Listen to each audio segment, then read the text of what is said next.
Hello, everybody, and welcome to Core. If you're listening to Core, then you're listening to it on Thursday, April 9th, 2026, unless you listen to it days later. That's possible.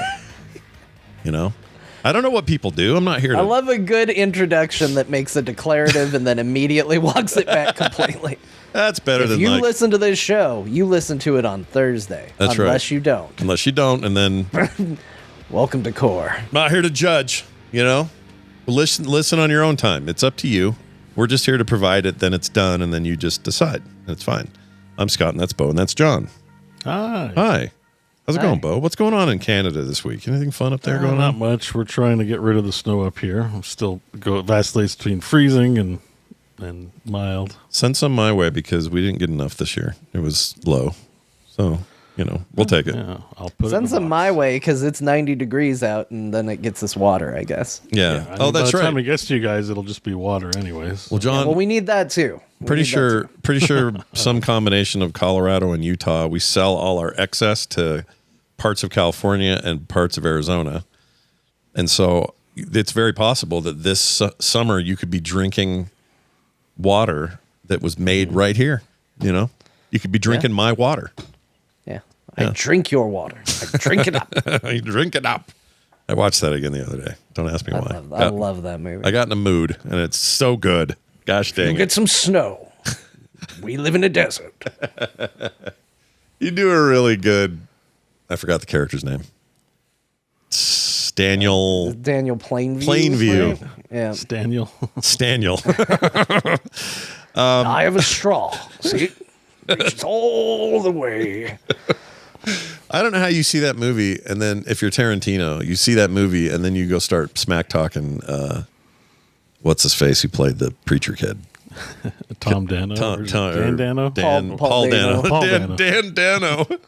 Dan Dano. He might have a family member to Dan Dano. You never know. I just don't know how you do that. I think he's like excellent in that movie and really good in other stuff. And I His theme feel song like is Dan to Dan Dan to Dan to Dan Dano. Nailed it. He's everywhere he goes. Yeah, it's really good. Yeah, I don't know what the deal was there. So Tarantino, go get some feet. Check this out.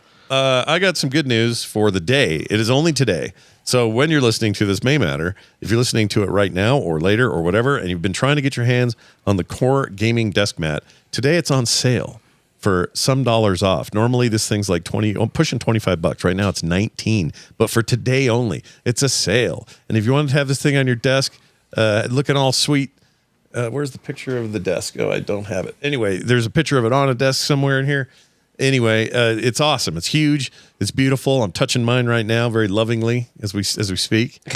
And it's on sale. So go get it while you can over at frogpants.com. Just click on the old store link and you'll see the Core Gaming Desk Mat available now wherever fine Frog Pants products are sold. Let's get to the news. There's a few items. And then we have a big feedback section for the show today, guys. We've been sitting on a lot of your questions. And today, we move and say, oops, sorry about that, and we read you. All right? So get ready. We read you. Here they come. Before that, though, some news. No Man's Sky decided it wanted to be the very best, and they added a Pokémon-style minigame to the thing. I feel like it's starting to get weird over there. Just a little weird. You know what I mean? Like, oh, hey, there's a game type we like in some other game. Next update. Freaking farming. I don't think you guys can. I don't think anyone who's enjoying Crimson Desert should, throw shade at No Man's Sky for getting weird. It's a fair point. There's some weird in Crimson Desert. But yeah, they're doing it. I feel like I see a little bit of the logic, right? You know, we've got all these creatures that you can collect and pick up, and what should you do with them? And if you ask anybody, if you had a bunch of creatures, what would you do with it? Pokemon gave us a generation of people that went, fight them. Yeah, fight. Make them fight. Yeah, I agree. I mean, look at them here. They're using it like the Star Wars holo table, so you can go against your friends or strangers or maybe NPCs. I don't know. And then all these creatures you've been catching and collecting I assume they've categorized them and given the robot ones or whatever power they have, and then psychic I think they're ones. random, but they seem to have like types and all. There's a logic to them, right? Yeah. So I don't know how hard that is to then make as a playable thing, or if this is just real fluffy, or if it's actually got meat on the bones, like the WoW one, the WoW pet battle stuff. It's got systems. It's not it's not just collective. And it avoids the problem that I had with the WoW one, which is these are crazy out there space animals. The WoW one always felt a little weird when you're like, and now I'm going to make my animals fight. Yeah. Go get them, a small deer. You're fighting a snake. Yep, go fight tree frog. Yep. Kind of crazy though. I think it's kind of neat. I don't know if I'll touch this part though. This one isn't going to get me to reinstall the game, which, once again, anybody who's waiting for No Man's Sky updates, you're welcome. I did uninstall the game, so they updated it again. Yeah. And this one isn't going to get a reinstall, but the next time I play it, I'll probably be like, yeah, let's check it out. Let's see what that is. Yeah, that's kind of the fun thing. Is just by the next time we play, there'll be like 8 new things. And you're like, oh, okay. Oh, and they did. Look what they did do. They have category types. Yeah, they got ice. So frost versions, fire, nature. Nukes or radioactive, I guess. Nukes. You gotta fight a nuke. Tree beetle versus nuke. I don't know why there's a nuke and then also a radiation symbol. That's biohazard. One's radiation. Oh, biohazard. It's like chemical. Yeah. Which is Resident Evil here in the States. Anyway, then you got your settings monsters. They're settings. Settings, yeah.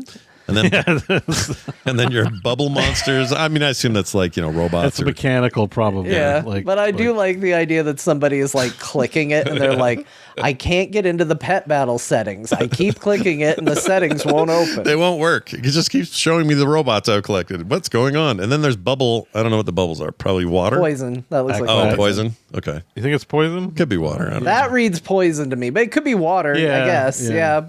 I just don't know why they would go with... Right. I don't know why they would go with purple. So Purple's it's just the poison's like poison. very close to biohazard. That's like I would put poison under hazardous chemicals. I would made it green if it was poison. This tree, I assume, is like decay. It's a slightly dead tree. Yeah, drought. And the final element, a dead tree. Yeah, it's probably something necrotic adjacent without being full necromancy in No Man's Sky. If I had to guess, like rot or something. Yeah, something that kills stuff or. Well, it might be drought. It's just dry, really dry skin. You get a dry skin attack. Oh, well, put some lotion on that from who would give you the lotion? Probably this bubble guy here. Yeah, lotion. Oh, it's the lotion category. Yeah, the lotion category. This one will give you a handy right here at the end there. Anyway, moving on. That escalated. Let's talk about. We'll see how that goes. I mean, we'll hear from people whether they think it's fun or not. I'm curious about it, and I'm also just amazed by it. And the other day I was thinking, man. If you had to be a guy that was in a coma, and I don't wish this on anyone, but if you went into a coma in 2016, the week before this game came out, and you just woke up today, you would be playing the coolest, most complete video game you've ever seen in your life. You'd be like, oh, this was No Man's Sky. That was going to come out the week I went into my coma, and that just felt like I fell asleep and woke up. I'm awake now. I will play this game, and you'll be like blown away by how feature-filled it is. But we only see it from the incremental changes since the day, right? We just sort of, okay, cool, whatever. But I think about that all the time. Anyway, chat says it's overload. What? What's overload? I don't know what that means. Anyway, I'll not look at the chat anymore. Let's move on to this story. Split Fiction, the studio, what made it? With the swearing CEO, that guy, that whole thing. Yeah. Oh, yeah. This game has sold, not this game, their games in total have sold 50 million copies or more. I think that's awesome. This is really just a shout out to a studio who really has focused in on one thing, and that is quality co-op experiences. Be they couch or online, they are strictly co-op making game company. I don't know if they'll ever make anything different. Maybe they will. And you know what? They're very consumer first, too. Yep. You only have to own one copy of the game. It's not like this is artificially inflated because, but everybody has to buy an additional copy. Nope. Like, it's something that, even though these aren't the games that I play a lot of, I don't get an opportunity. I keep wanting to play them, but it just doesn't come up a lot. I do root for their success because I like when they do that thing and they say, hey, this game is a forced co-op game, but we're not going to make everybody buy 2 copies. Just buy one, share it, have a good experience, play together. That's what we're about. That's what we want.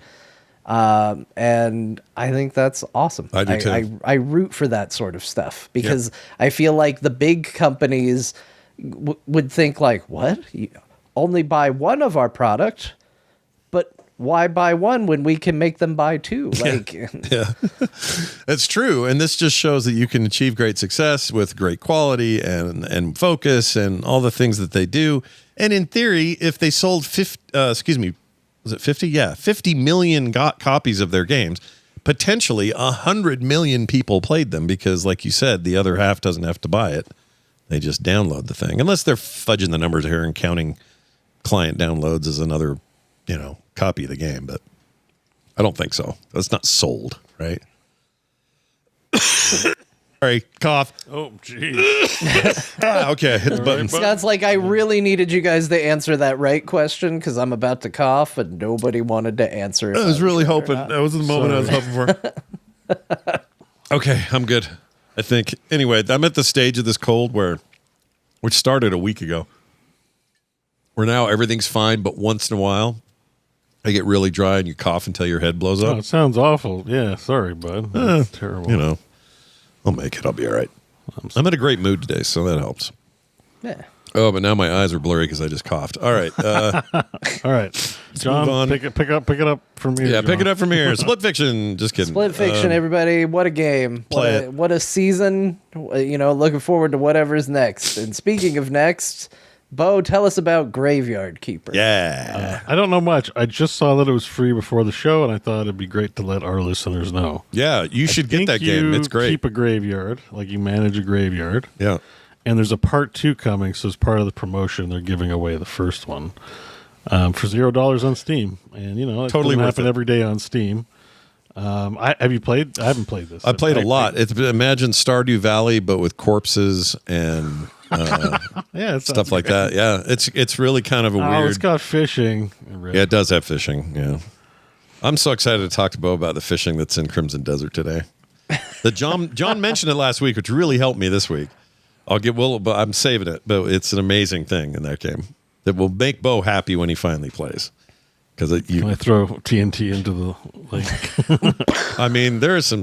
You probably whatever version of TNT exists in that world. You probably cool. could.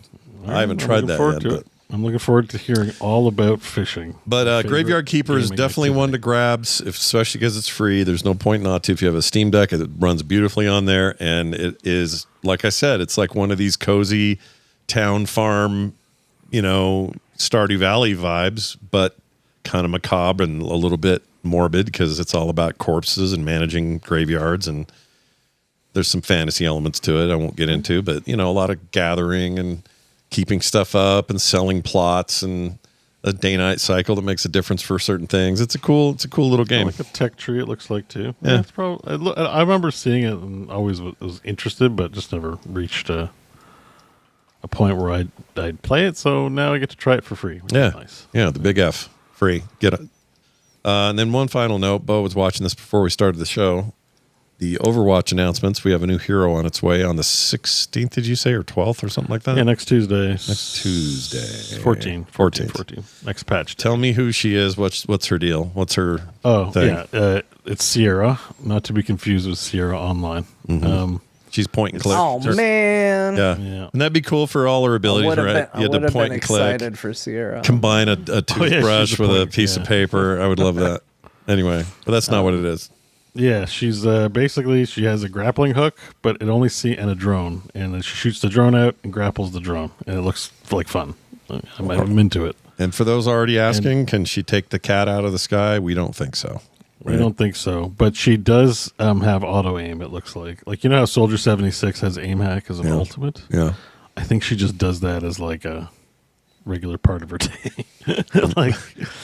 like they show her shooting at people and it auto aims. I think you gotta put one of Zenyatta's balls on somebody. I don't think you can just do it all the time. But I think if you put an aiming ball, you put your ball on their head, then you can just auto aim at the person you've got. So wow, look at what she does with that thing. So it's not really a drone. It's like a it's like a Star Wars training ball type thing. Yeah.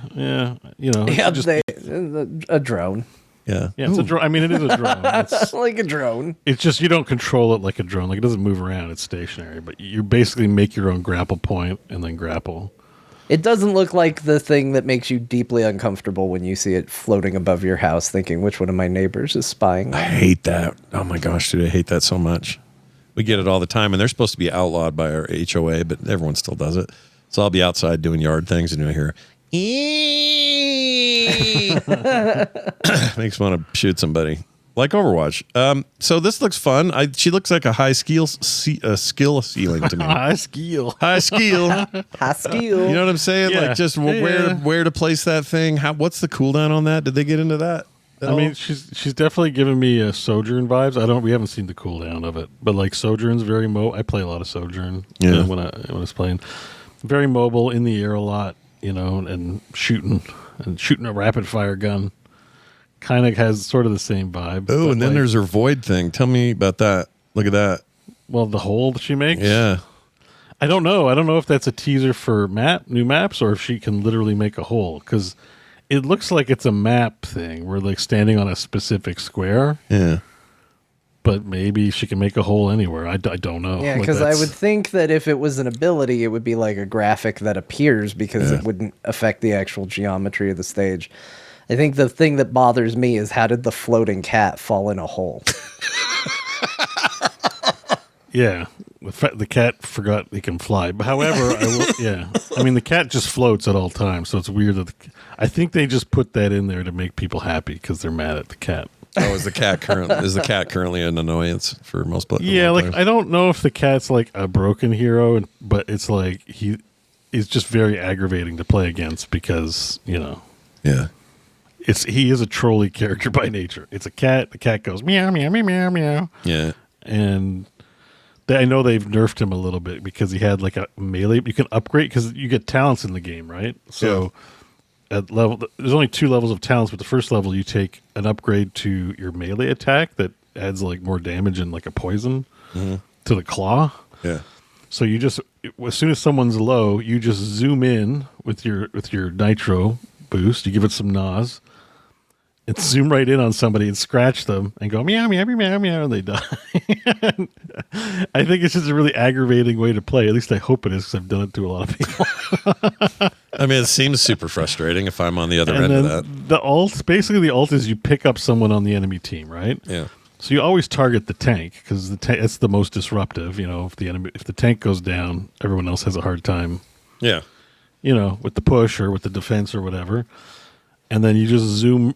There's really no counterplay to it unless like someone on your team is playing smart enough to target the cat. But the cat's small enough that it's pretty hard to hit when it's zooming to throw you in a hole. Sure.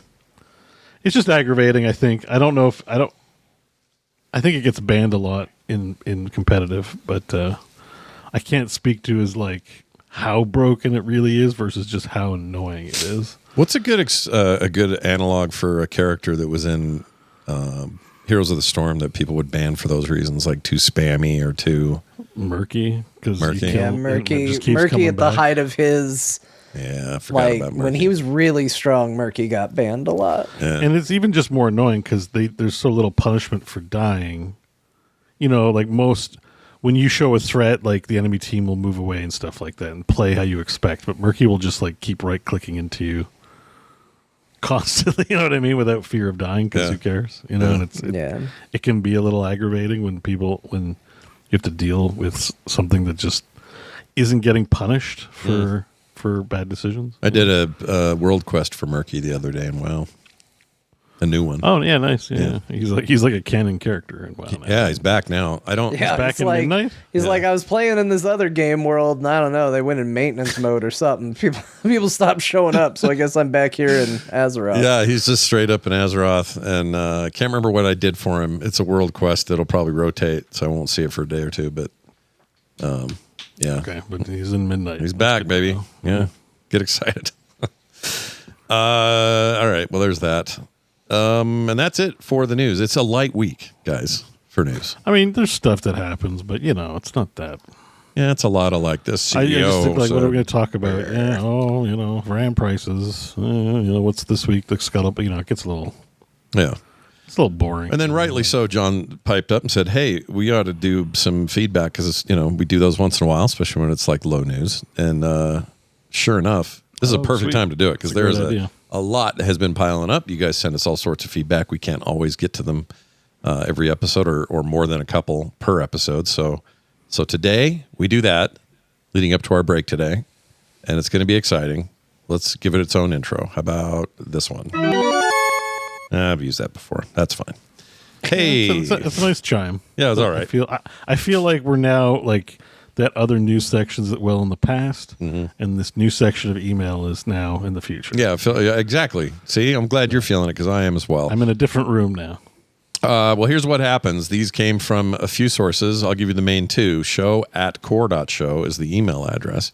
You can also text us at 10hams.com or leave us a voicemail at 10hams.com. Either of those work, and they're all up on the Core website if you forget them. So don't worry too much. It's not 11 Chickens. That's a different podcast. No. That is... Chickens. Is there a 11 Angry Chickens maybe or something like that? Kyle? No, not Kyle. Garrett's old show? Oh, they're only Grinding Gear. They're only 11 chickens. Yeah, I think if you want to reach out to Grinding Gear, it's 11chickens.com. Yeah. And the Gamers Inn, it's 12 Penguins. Yeah. And I hope none of those are porn sites. We're 10 Hams Street. 10hams.com, baby. We got one. Let's start with this one from Gendak Games or Gendak. I'm not sure which hard or soft G on that. He says, thanks, Core. You taught me a new swear word. Chuckle. I'm not going to say it because then I've said it twice on air, or then I've F-bombed twice. But he says, say it. Chuckle fuck. There you go. He says, now I got a question. Have you ever been called cock sneeze? That's my fave. Ew. I mean, we started with a light one here, I've never heard of cock sneeze before. Well, isn't that a section of like England or something like that? You speak with a cock sneeze accent. Cockney, but cock sneeze. Yeah. They're saying, he's got a cock sneeze accent, and I'm like, what does that mean? You English. Yeah, those silly guys, man. All those guys from like Manchester with their cock sneeze accent that they got. Yep. Anyway, that was just a quick fun one. That's just to warm us up, for the real meaty questions that are coming now. Like this one from Tony in Minnesota. He says this, hey, just wanted to bring this to your attention if you haven't already seen. Says, now a disclaimer, I don't know how to personally feel about this yet because I love Warhammer 40K, but I hate musicals. Now back to the news. Warhammer 40K is being turned into a musical. I don't know how to feel about this information, but there you go. Here's the problem. I think somebody Wasn't that an April Fool's Day joke? That was an April Fool's Day joke. All right. And you got Tony from Min. He did, but let me tell you something about that particular joke. When I first saw it, I knew it was a joke. That whole day, you just ignore everything, and you see something outrageous, you know what it is. And I saw that one and went, that's funny. That's obviously a joke, and I kind of moved past it. But for the rest of the day, my brain kept going, you know what actually might be cool is a really gothic, awesome, true to form 40K loving stage musical. It could be really rad. And I don't know who should do that. I don't know if it ever would happen, but I'm just saying sometimes these jokes aren't bad as actual ideas.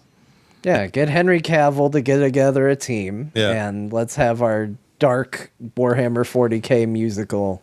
Yeah, finally. Yeah, it'd have really cool sets. I agree. Yeah, big gothic looking, like churchy cathedral seem stuff. Cool in a theater. Yeah.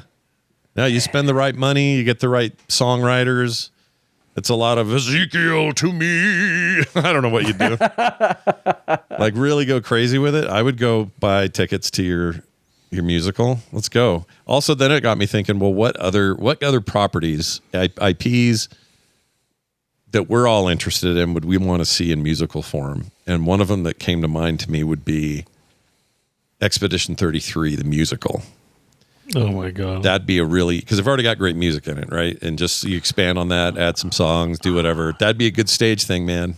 I'm telling you. I mean, I think this is just me. I'm not a huge fan of the musical. I would see a stage adaptation, but like not, you want to be like Gears of War or something like that? I'm singing because I'm happy, or what, like just that whole like, I'm not super into that stuff. So What if it's like I'm not happy? I wouldn't I'm watch any sad. of it. Like I mean, if it was less it was miserables more, or whatever it's called, Les Miserables. yeah. I mean, I'm just stating my taste. I wouldn't. Yeah, I'm not into it. My wife is with you. She doesn't want to go to musicals. I mean, I don't hate them. I'm not like don't have them. I just never have an interest in musicals. I'm just like, nah. My wife doesn't like plays. She doesn't like musicals. Okay, now Why? She doesn't like them. Don't know why.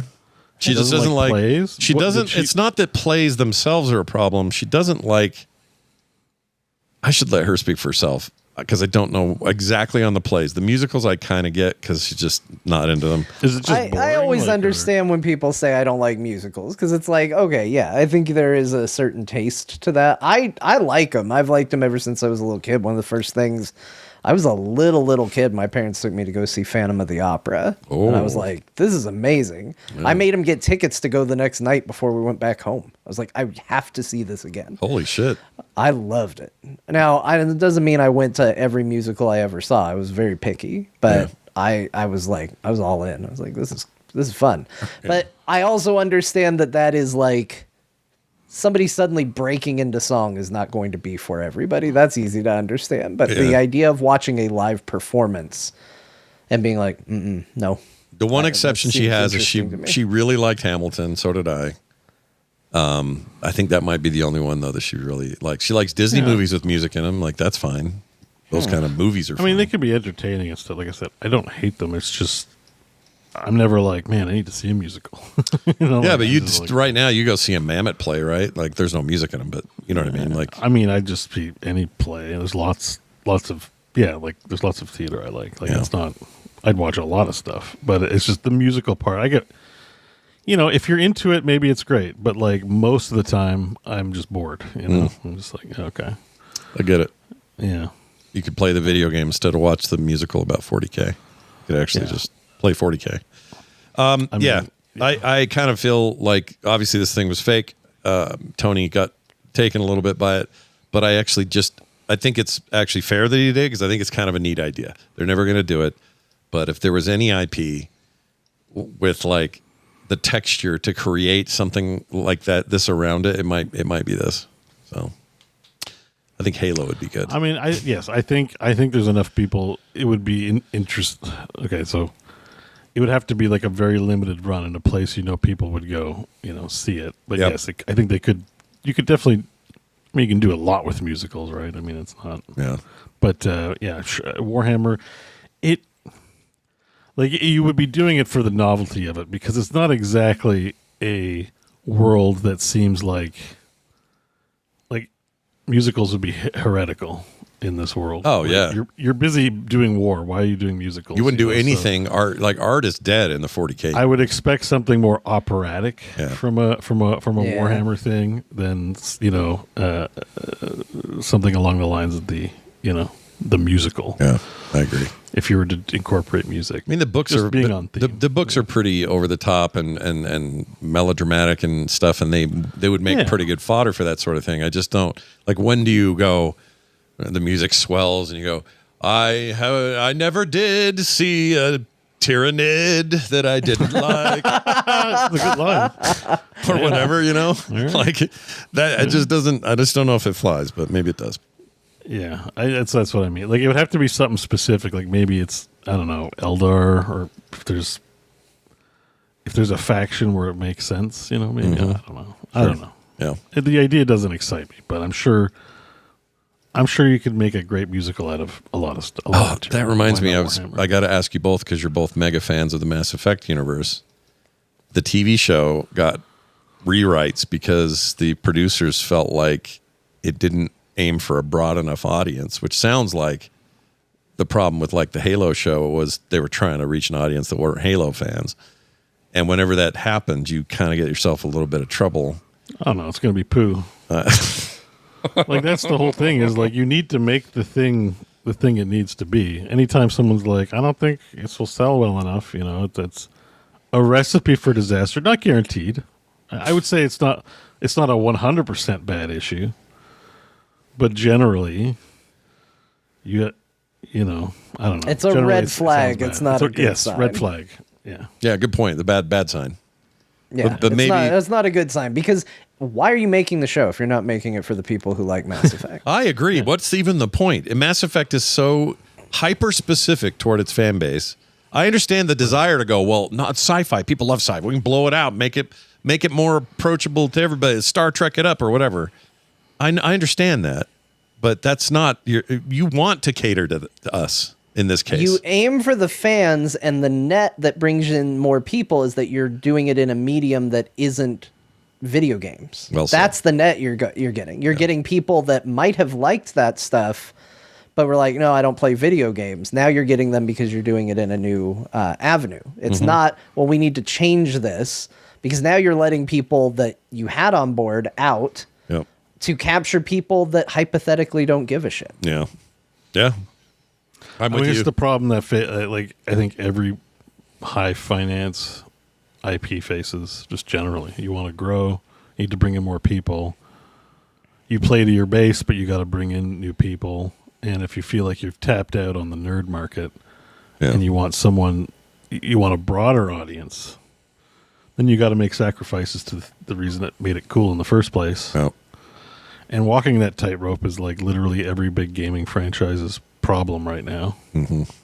Yeah. You know? I agree with that. All right. Well, we went places with Tony in Minnesota. Good job with your question. It inspired lots of conversation.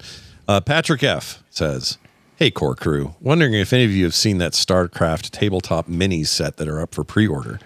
I feel like it is the first new thing coming from that franchise in such a long time. Hopefully it does well, or does so well that we can get more from that universe. It does look cool. It looked like 40K stuff, if I'm honest, but let's see. I'll pull it up real quick. What? Yeah, I know. It's like, they wear their inspiration on their sleeve with this stuff, but let's see. There it is.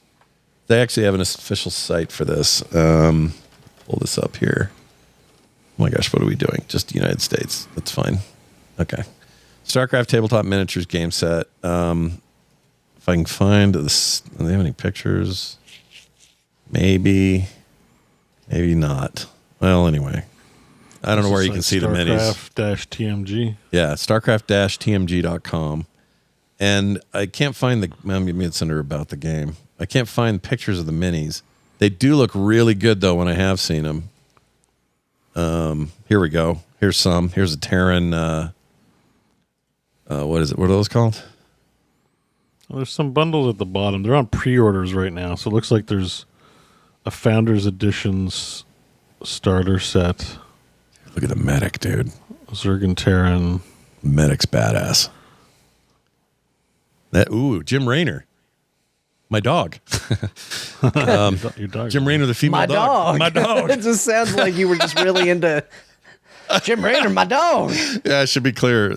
My actual dog is named Jim Raynor, the female dog, and so every time I see Raynor, I think of that. There it is. Look really look at Kerrigan. Yeah, looking all pissed. There's some Zerglings, Roachling. I'm telling you, man, these are badass. Welcome to an expensive ass hobby. Yeah. Yeah. Get ready. I kind of want them, though. Just to have them. I don't care about playing. I just want these. There's a 2-player John, starter look set. at Artanis, dude. Oh, don't show me that. I know. I knew it.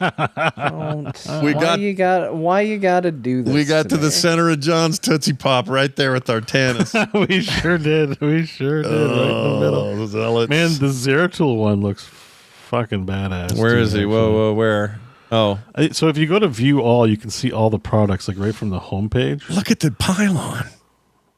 I just want the pylon. Yeah, don't sit on that piece by accident. I don't see Zeratul. Why did I miss him? They even have Psionic Storms. Oh, he's just Zealot. Like, I guess that's Zeratul. look at the Psionic Storm, or not Storm. It's the shielding, like the Hex. Oh, right here? Yeah. The War Prisms make the shielding like that. Oh, man. Yeah. It's all right, we have to stop looking at this. I can't be into this. These are really cool, man. All right, you know what? Patrick F's onto something. He knows what he likes and knows what we like. You can get just Artanis and a pylon. Those are two things I would love to have. That's just $50. Is that all? I'm only out $50, guys. I'm doing that. Yeah, keep in mind, I don't think these are gigantic. Like, you have some pretty gigantic statues. I think these are fairly reasonably sized units. They're just little guys. Yeah, like when you see what you get for $50, you're gonna think, "Wow, that's expensive." But Yeah, no doubt. Yeah, I'm just saying. Look, if I cave for my boy Artanis, Yeah. I only have to be out $50. I don't have to be out more than that. I don't see. I'm trying to find somewhere where I can see somebody touching something. Oh, there's his hands. well, just no. Go to the product page, and you'll see it compared to the size of the cards. Talking about the which is store good page? enough. So go to home. Go to home page. Homepage. Got it. All right, scroll down Yeah. all the way down. Beau All the way down. teaches Scott how to. Yeah. How does the internet work? Keep going. Keep going. All right. Go. Keep going. Yeah. All right. Yeah. View all. There you go. Okay. Up. Go to view all. View all. Hitting view all. Under the pre-orders. Yeah. Yeah. There you Got go. it. That's everything. Okay. So that tells me. So scroll down a bit for the individual Whoops. items. The first couple of items are bundles. Like this So one it's of. yeah. So it starts with the 2-player starter set where Kerrigan and Rain are on the box. Yeah. And everything after that is an individual item. Okay. So I think the first 5 are like bundles of the existing stuff below. But So when you're I seeing look at everything. the size comparison here with everything. So scroll down but you wanted to see the size of the pieces, right? Yeah. So go back. Go and scroll down to Artanis and Pylon. Oh, where is it? Here? Right there. That's it. There you go. Oops, I hit All add right, to now cart. let's use Slow it. down, John. See, Scroll this through is the Beau's. This is Beau's practice for. If Scroll he through plays a the video game images with and you'll Scott. see how big the pieces are compared to like the cards on the table. That's pretty Yeah. good. That right I mean, there. they're small. I think they're small. small. Look, They're small. Look at how the divide and conquer card, which is probably a playing card. I mean, they're called. No, that's like a little. That's bigger than a regular card, isn't it? It's bigger than 3.5 by 5 No. inches. Plus, you got to paint it, which I'm going to mess up. Maybe I should get the Protoss starter kit because then I have a bunch of Protoss things I can mess up working my way to Sweet, Artanis. the price point goes up. Yeah. Now, Or, now you know we've what? doubled the price. We probably It's just doubled talked- now. No, it's $239 for the starter kit. You're at 5x at that point. We could No, talk. no, I'm looking at just the Protoss starter set Founders Edition. That's 109. That gives me a couple of trial start stock. I have Canadian prices. Oh, okay. Yeah. So what if we just get Ibit to do his resin printer and make Artanis for us and skip the middleman here? IP Oh, if he'll violation. do that for me, just make me just make me a Just make you an Artanis? make me an Artanis, and then we're good. I think somebody once asked me if John only likes girl characters in video games, and I said he is fond of the female form or whatever. He likes a lot of. Thanks for making it sound as perverted as possible. I appreciate that. He likes Scott. strong women characters. He appreciates the female form. He looks at it. He stares at it longingly. No, but Artanis is like a big exception. Like he'll roll with Artanis. I like cool characters, but yes, there's a lot of female characters that I think are cool. Yeah, and you're not wrong. I agree with you. I did definitely explain that very poorly. I will say this He's an about appreciator of the form of the women's. he goons about his characters while he sits at the thing. I'm gonna say, what was I gonna say? I forgot. That this is cool. People, I kind of want this. That's what I was gonna say. I want this. Anyway, The more I look at this, the more my willpower erodes. So I'm going to push the X button. Goodbye. well done, Patrick. Not our Patrick, different Patrick. Oh no, I was gonna tell you guys. I had a funny experience. You know, Beau was kind of like, "No, click that button. No, scroll up the whole thing." I know somebody. I don't want to give any names away, so I won't. I doubt they'd listen to this show. But I had somebody was like, "Hey, how do I track? I got a tracking number on a text to track UPS for a package that I'm waiting for.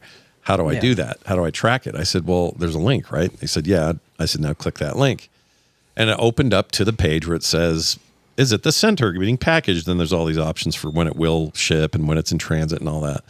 Just picture your average, landing page for UPS tracking. And I go, now, he goes, "Now how can I kind of have this with me?" And I go, "You mean you just want to have that number handy?" And he goes, "Yeah." And I go, "Well, one quick way is just keep it up in the browser so you can come refresh it and find out how they're doing. But also you can just screen grab it. And now you got the screen grab in your photo library in case you ever lose it or something. You just have it there." And he says, "Okay, I'll do that." And like 2 days later, I get this message going. This person says, "Scott, something's wrong. I don't know what happened, but when I go and refresh the tracking, it's still saying it's being prepared and packaged in like Miami or something. But I actually got the box today." And I said, "Can you? Are you sure about that?" And he said, "Yeah." And I said, "Tell me the number." So I put the number and did it myself. I says, "It looks like it was delivered today. You're right, and it's still showing me that. You're saying it's not showing you that?" He goes, "Right now," and he pulls it away, puts me on speaker.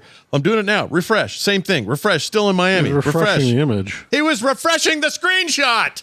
Yes. I just about set fire to everything. I was so annoyed with that. It was so stupid, you guys. Just like John, your grandfather is on the phone. He says his monitor is upside down. Yeah.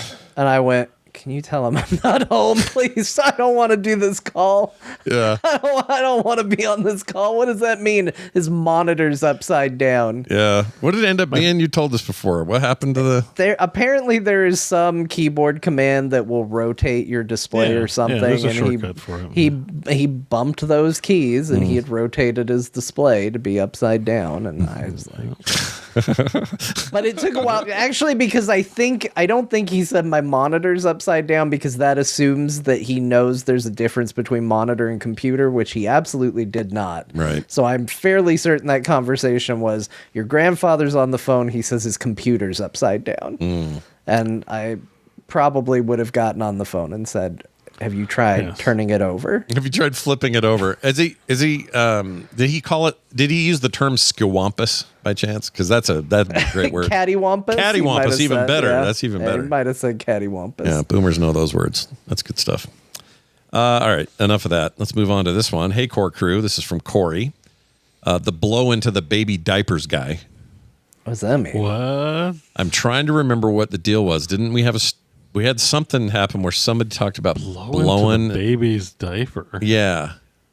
The problem with not remembering everything we talked about now, I'm just judging the listener. Yeah, on the face of it. Shit we said. It seems like that. It seems like I would remember. That seems like in the remember category, though. I would think so too. I will admit, though, it's ringing a bell, but I don't. That's all I can feel. I don't know. That must mean Scott said it, so nobody write about Beau. Yeah, forget it, Jamie. Don't make that mashup. We need another email. Someone write us and remind us, or Jamie make a mashup. Yeah, maybe that'll help us. Corey says, just caught up on the last episode and heard John asking during the John show which game character he would want to see cross over into another series, and I could not shake this one. Barrett from Final Fantasy VII in Animal Crossing New Leaf. The planet is safe. Nature is thriving. There's no reason to fight. Barrett just wanders around, makes friends, grows flowers, plays the stock market. Because remember, you sell stocks. Yeah. You got your turnip prices and all that. That's so dumb. Pure peace, he says. Could not stop laughing at the mental image on my drive home. I think it's hard drive. Sorry, drive home, and had to share. Love you all. Keep being awesome, Corey, the guy who blows in babies' diapers. That is a great idea, and I would love to see I don't want full blown rendered out new version of Barrett in there. No, but in that style. Yeah. But I do kind of want him voice acted where he's like, "Don't you hear the town crying out? Yep. The weeds are out of control." Except it'd be that weird. It'd have to be that thing. Yeah. He speaks like an Animal Crossing character. Oh, I would love it so much. It's an amazing That is idea. Yep, love it. For those who don't hear the John show, the answer I gave to that question was Solid Snake in Pokemon. Oh, my Lord. I thought the idea of Solid Snake being explained Pokemon on a codec call would be hilarious. That's how he gets all the instructions. He'd be like, "Otacon, there's a small creature in front of me. That's a Pokemon snake. You need to catch him with a Pokeball." Pokeball. Yes, throw it at the creature. It went into the ball. I just can't stop thinking about him trying to understand how it works and sneaking through the tall grass looking for Pokemon. You think David Hayter, I love the image of it. You think Hayter'd be into just using his voice for some fun like that? Let somebody make a probably Carbot animation or something with him in it? It'd be amazing. Yeah. Oh, it would be so funny. Yeah. Snake, you have to go to the Pokemon gym to become a better trainer. Gym. Trainer. I do like working out. No, not that kind of workout, Snake. You're going to have to battle your Pokemon against other Pokemon. A battle. Oh my gosh. Make this happen. Be amazing. Pokopia. Forget that. Do this other thing. It would be so funny. Oh, I want it so bad. I keep imagining it. It's how I know it's a good answer, because I just every now and then I'll just think about it. Yeah. And if you go back and you play like an old Pokemon game, now when I do, I'm just gonna think, what would Solid Snake think about all this? How would he feel? What would he do? It's fantastic. God. There's a guy over here looking at me. That's because he wants to have a battle with you, Snake. Battle? That's fine. I'll use CQC. No, Snake, he wants to have a Pokemon battle. Pokemon battle. The best thing about this is that he's always second answering or asking about the last word the last person said. It's like, no, this is good. You're going to find a Earth with Earth power Pokemon or whatever they are. Nature. Like, you know what I mean? Like, just constantly like, what? I don't Fire get type. it. Fire type. It works so well with the way Nintendo does tutorials. Yep. Like, because it is exactly that. Hello there. Do you want to borrow my bicycle? Bicycle. Yes, with this, you'll be able to get around a lot quicker. Yeah. Like, it just fits that universe so perfectly. Yep, I'd be all into it. I would pay for this.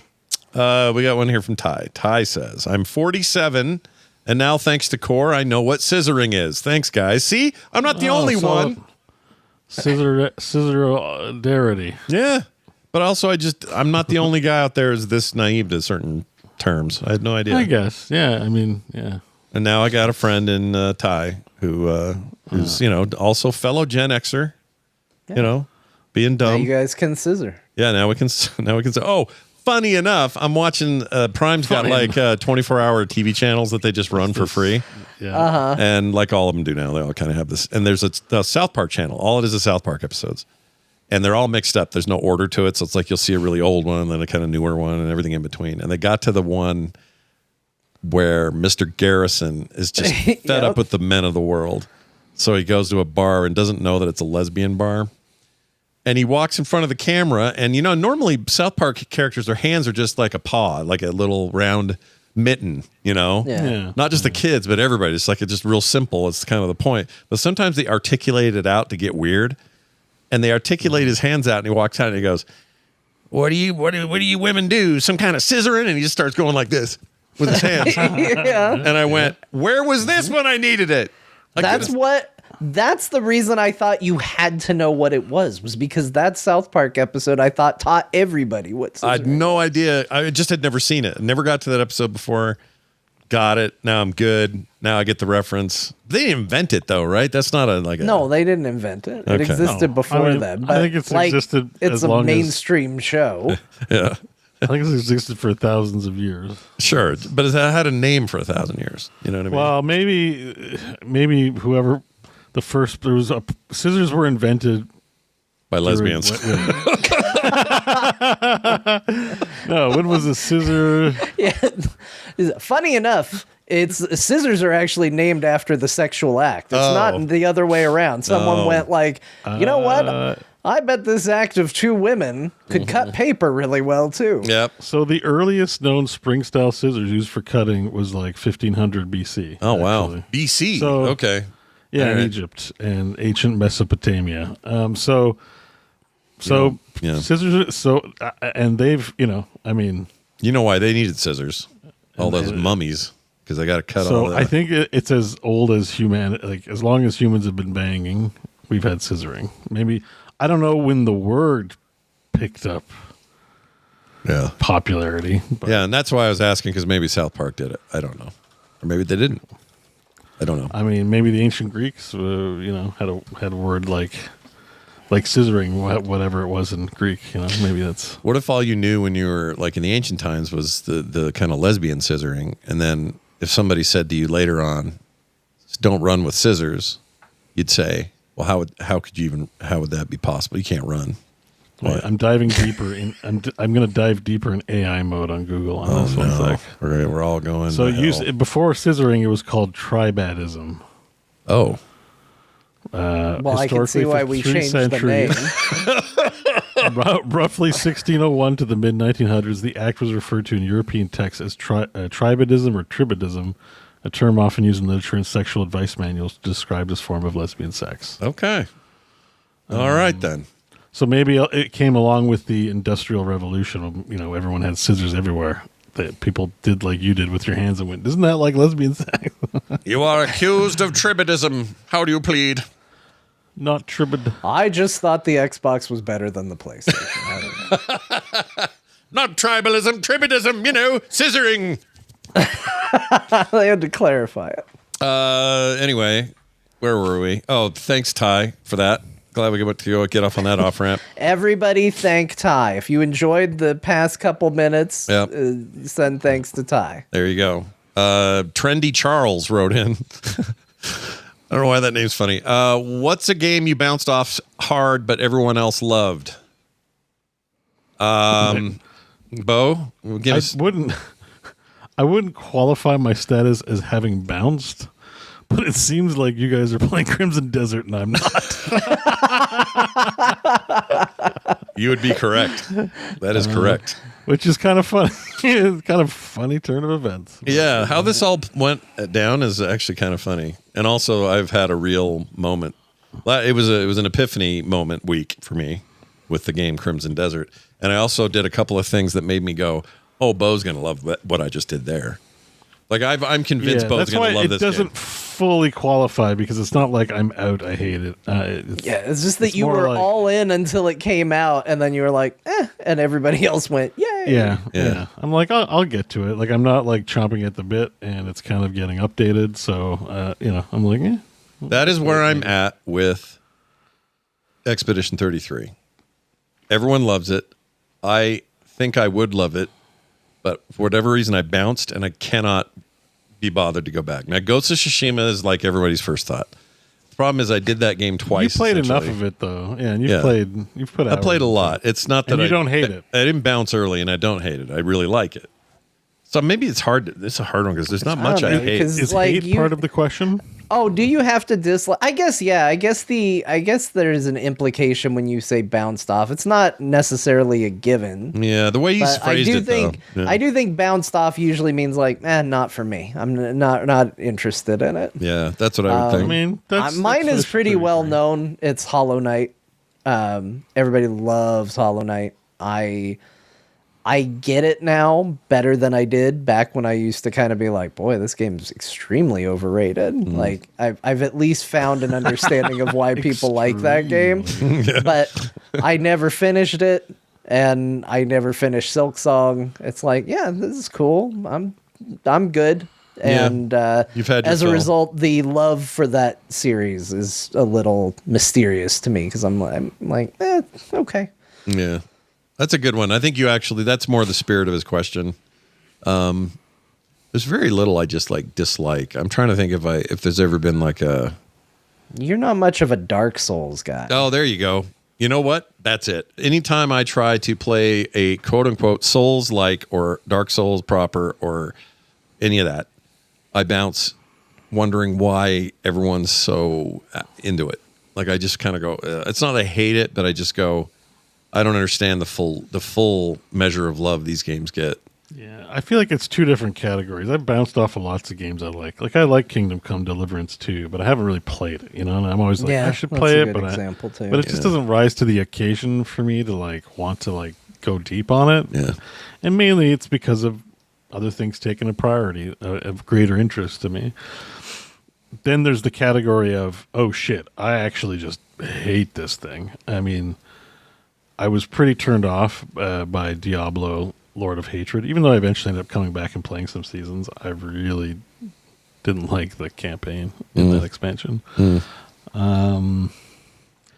I don't know if the question's meant for one or the other. I feel like most often it's just not rising to the level of occasion. And it's like one that everyone likes, right? So like Dune Awakening I bounced off of, but that had a lot of people not loving it. You know what I mean? So it's not like it was like everyone loves this except for me kind of thing. Right. Yeah, it's a great question. Your example of Expedition's probably a good example. Yeah. I mean, Metaphor I hard bounced off of. Oh yeah, that's right. I can't say it was bad, but like I was, gonna get into it, gonna play it, and I'm like, nah, Yeah. Not for really any rational reason, just, I don't know. I just wasn't feeling it. I get it. And never got back to it. And it won Game of the Year on the show, I think. Even. Totally get that. Totally get it. Trendy Charles, thank you for your question. Let's try KC in WA, which is Washington State. KC sounds like Kansas City, but I guess his name is KC. Is there an NPC in a video game that you genuinely think about all the time? And if so, who is it? I have an answer to this because I just did a video about it. I think about this guy a lot, and I don't even know his name. I'll show you a brief video of this because I did a short about it. But basically, there's this guy, there's this orc who is part of the summoning, what do you call it? The portal summoning team here for Ouroboros. Here he is right here. And my concern about this guy is holding that position for eternity. He never is gone. He's always at the portal, and he's always doing this. That this is the worst, they say sitting is the new smoking, or, your posture is everything. You're going to die early if you don't have better posture, all that stuff. Yeah. There's no way this is good for him. And I think about him, and also he's holding a portal open with all his gritty anger and that. He's doing it for a portal to Ouroboros, where nobody goes anyway. That is sad. He is a Death Knight, though, so this might be a penance or atonement sort of thing. Oh, that's a good point. It could be, maybe he got brought back weird. Yeah. So this is actually comfortable for him. Yeah, it might be. I hadn't thought of it that way, but he... His head snapped and looked at you. Yeah, I did. Really actually, you funny. can't hear it, but I did a... I put the solid snake right there, and so he turned and looked at you. That was funny. Anyway, I think think about WoW NPCs all the time because there are a ton like this. There's people out in the Barrens who have done nothing but repeatedly hit their hammer on the anvil for he's the guy you're gonna talk to fix your stuff, and he's just ding, ding, ding, and if you add up all that, it's got to be. For 20 years, how many times has he slammed that hammer down? What kind of carpal tunnel does a guy like that have? I think about that all the time. It's dumb because obviously who cares? It's a video game, but I think about them. Do you have an example of, NPC, non-player character that you were like, oh, I think about you I all the do. time. It's in Chrono Trigger. There's, I don't remember the name of the type of monster, but they look like sheep. They look like a sheep monster type thing. Sure. And they're up. There's one that's just up, standing, looking out at the horizon, at the, I guess you kind of call it a skybox, the painting that is the background. And when you talk to him, he says, mountains are nice. You don't fight him, but you can talk to him. And he says, mountains are nice. And then if you talk to him again, he says, this is the life. Yeah. And then if you talk to him again, he says, mountains are nice. And then if you talk to him a fourth time, he goes, you're nosy, take this, and he gives you an item to go away. Damn. It's not the new or the blue guys. He doesn't say mountains are. It's mountains 'RE. Mountains are nice. Oh, mountains are Mountains are nice. Mountains are nice.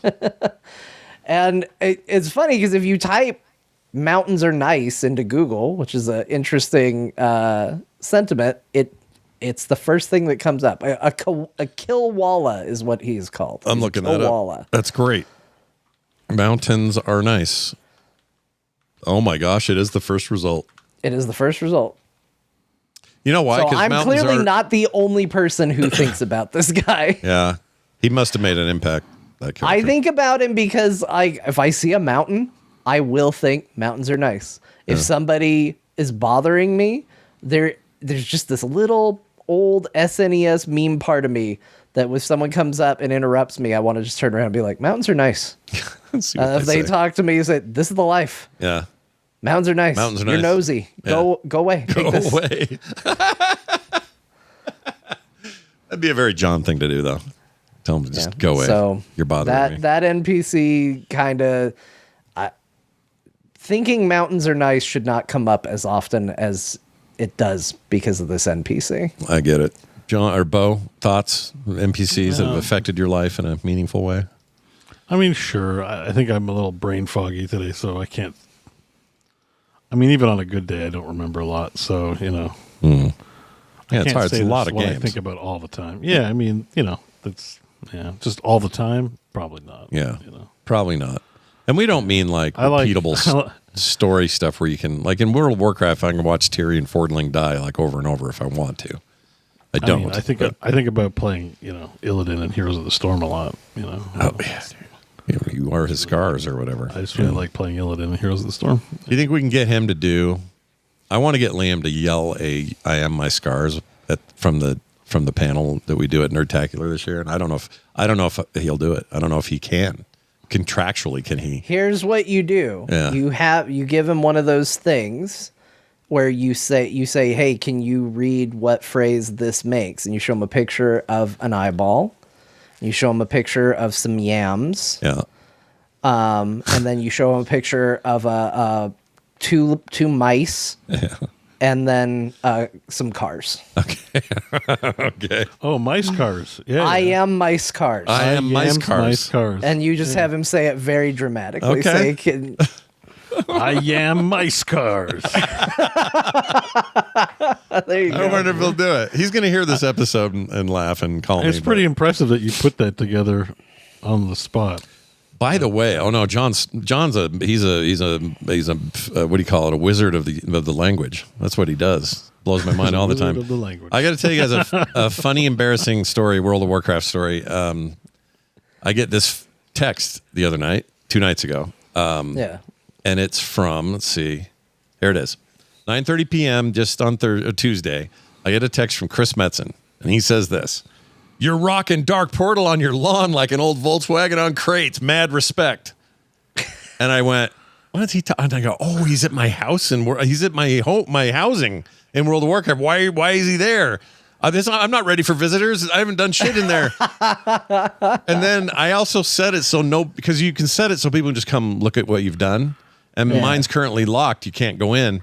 And so the next text with 15 question marks is "No visitors allowed?" Question mark, question mark, question mark.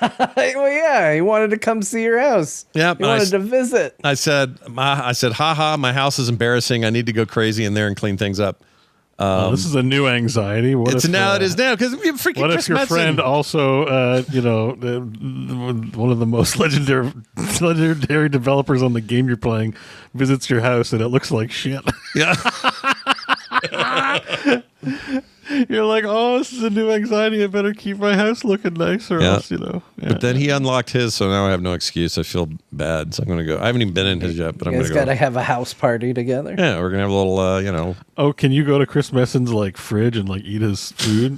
Be that guy. I don't think so. There's 2 modes you can have it so people can come in and mess with your stuff and move things around and decorate. Yeah. I don't know if they can take things, but or you can have it so none of it's touchable. Yeah. You just see the stuff. I don't know how his is set. I really want to do something cool in mine and really go nuts with it because the tools are crazy, but I don't know what to do yet, and I don't feel like I have enough decor to do anything crazy cool. So I just put a big portal outside, a bunch of weird rugs down in the house, a pretty cool fireplace. There's a flight master. What's the horde flight master creature? It's like half lion, half eagle, whatever it is. Not griffin. That was manticore. Whatever. Yeah, whatever that thing is. Yeah. I got one of those in there, and he's just kind of in there moving around and hanging out on the post. So I got some cool stuff in there, but it's just not organized. It's just kind of me going, oh, I wonder how that looks. And then I have a giant room that's empty because I upgraded. You'd like this about housing. When you get an upgrade to expand it, make it larger, you go to a place that does that, and you talk to an NPC who does that, and when you sign off on it, 5 orcs, like orc peons, go, and just in a line of 10 of them, just come chucking out of there and run up the road toward wherever you live, and supposedly they're doing the add-on that day. Oh, that's cool. Yeah, That's it's great. touch. It's Feels great. like actual work being done. Yeah, I feel like they really kind of went all out on that stuff, and I just have not done enough in it, but I will. No, I'm like I said, I'm waiting a little bit for to get into midnight because there's games. probably a bunch of time gated stuff. Well, games, there's time gated stuff in it. Yeah. I'm gonna get in there, spend a lot of time in Caldor. What? Why can't I think of his name? Caldor. Old Marblehead. Ship Wizard. Shit Wizard, yeah. It's not Caldor. What's his name? What? Now I'm Methuselah. Cadgar? Cadgar! Say Cadgar? shit. Yeah, Cadgar's gonna be like, come back next week. And Larry's like, yeah, my come back gosh. next week, you piece of shit. And we're like, oh, okay. Yeah. Yeah, so I'm gonna wait. Also, I forgot the voice actor for Khadgar. Maybe I didn't know this, but it's the dude from Stargate SG-1, and he was like a turncoat that went against the what were they called? Oh shit, I can't think of it. Good Lord. Let me show you to him. This segment is gonna kill Keldor. so many people. Who plays Khadgar? Yeah, I just blew my mind that this is that same guy. There he is. All right, his real name is Tony Alamilolia. This is really helping, isn't it? Hold on. Your guy's going to know him. You're going to see him and you're going to go, oh, that guy. And he had a symbol on his head in Stargate. Here we go. I found it. Hold on. This guy. You know this guy? Oh, I do know him. Not from Stargate, but yes, I know Other things. him. He is a He's in a lot of things. He's in tons of stuff, and he's a fantastic actor, and he's really great. Oh, here I'll even give you the one. And whoops, that's Facebook. Anyway, there he is. It's Tony Amendola for the podcast listeners. There you go. And he plays Khadgar, and I didn't know that until recently. Yeah, That's interesting. Yeah. I didn't know that either. he's very good as Khadgar, I think. I like Khadgar. I haven't been playing WoW, so all my knowledge is leaking out my brain. It can happen. It's all fine. They have a dark portal now. Not dark portal. They have a because they already had that. They have a. They added a dark portal for a little while. They got dark well. really? Dark well. Wow. It's like a void well. It's like the opposite of the light well or the sun well. It's like we need a dark. So you're telling me the Blood Elves missed that someone was digging a new well in their own backyard? Yeah, They well, should have just called it the Unwell. oh shit! Why didn't they do that? Yeah, why does everything got to be dark? They called it because it's all void stuff, and I want to say they call it just the dark well. But yeah, to John's point, like void is the absence of things, so it would be the absence of darkness as well. So the unwell is more apropos. Yeah, I agree. Of the concept of void. Yeah, that sounds right to me. Yeah. Lake Runner Zek wrote in. He says, "In my a lot of people in here sharing their age. In 45 years, I don't know why. It's just we've got like 5 of these now where they tell us how old they are. Anyway, We might have a demographic. we might. In 45 years of life, I've never been as excited for a video game as I am for EverQuest Legends. I'm a nostalgic middle-aged dude with no time for the MMO nonsense, and damn it, this is the best thing to ever happen." I'm telling you, there is a generation being targeted with this product. It led to me going down a weird rabbit hole of watching EverQuest YouTube content.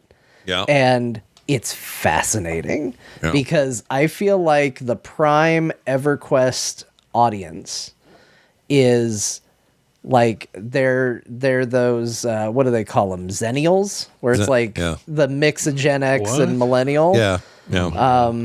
And they're like right in that age range. So like ability to make compelling YouTube content, they're a little too old for.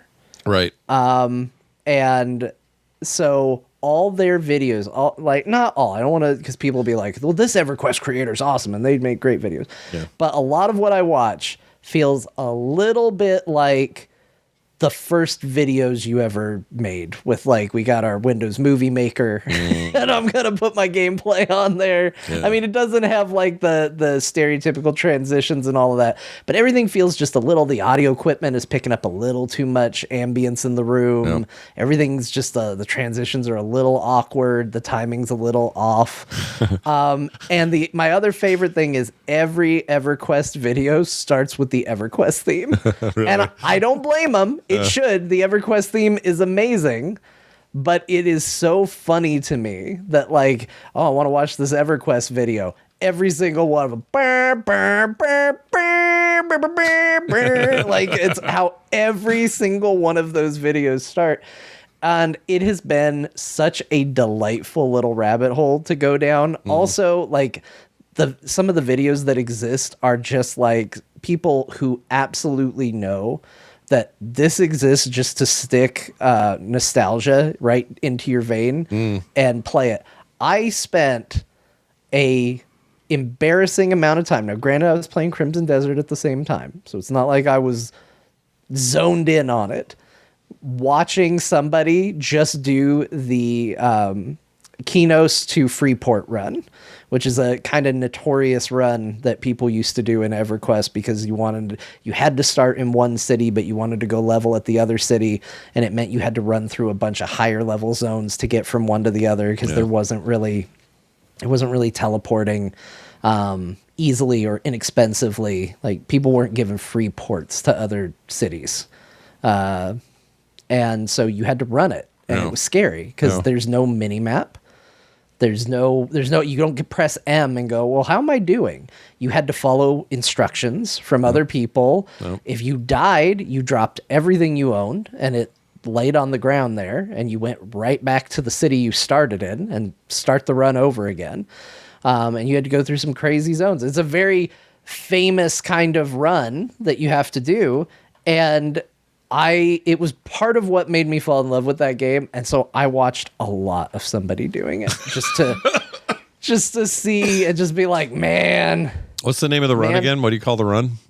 It's called Kinos to Freeport. I actually have the video if you want to look at the video link here. Kinos to Freeport. Send it to you. I got to ask I want to ask my brother-in-law because I think he did this run like multiple times. Because I wanted to see how long is this video. So like, how long is this run?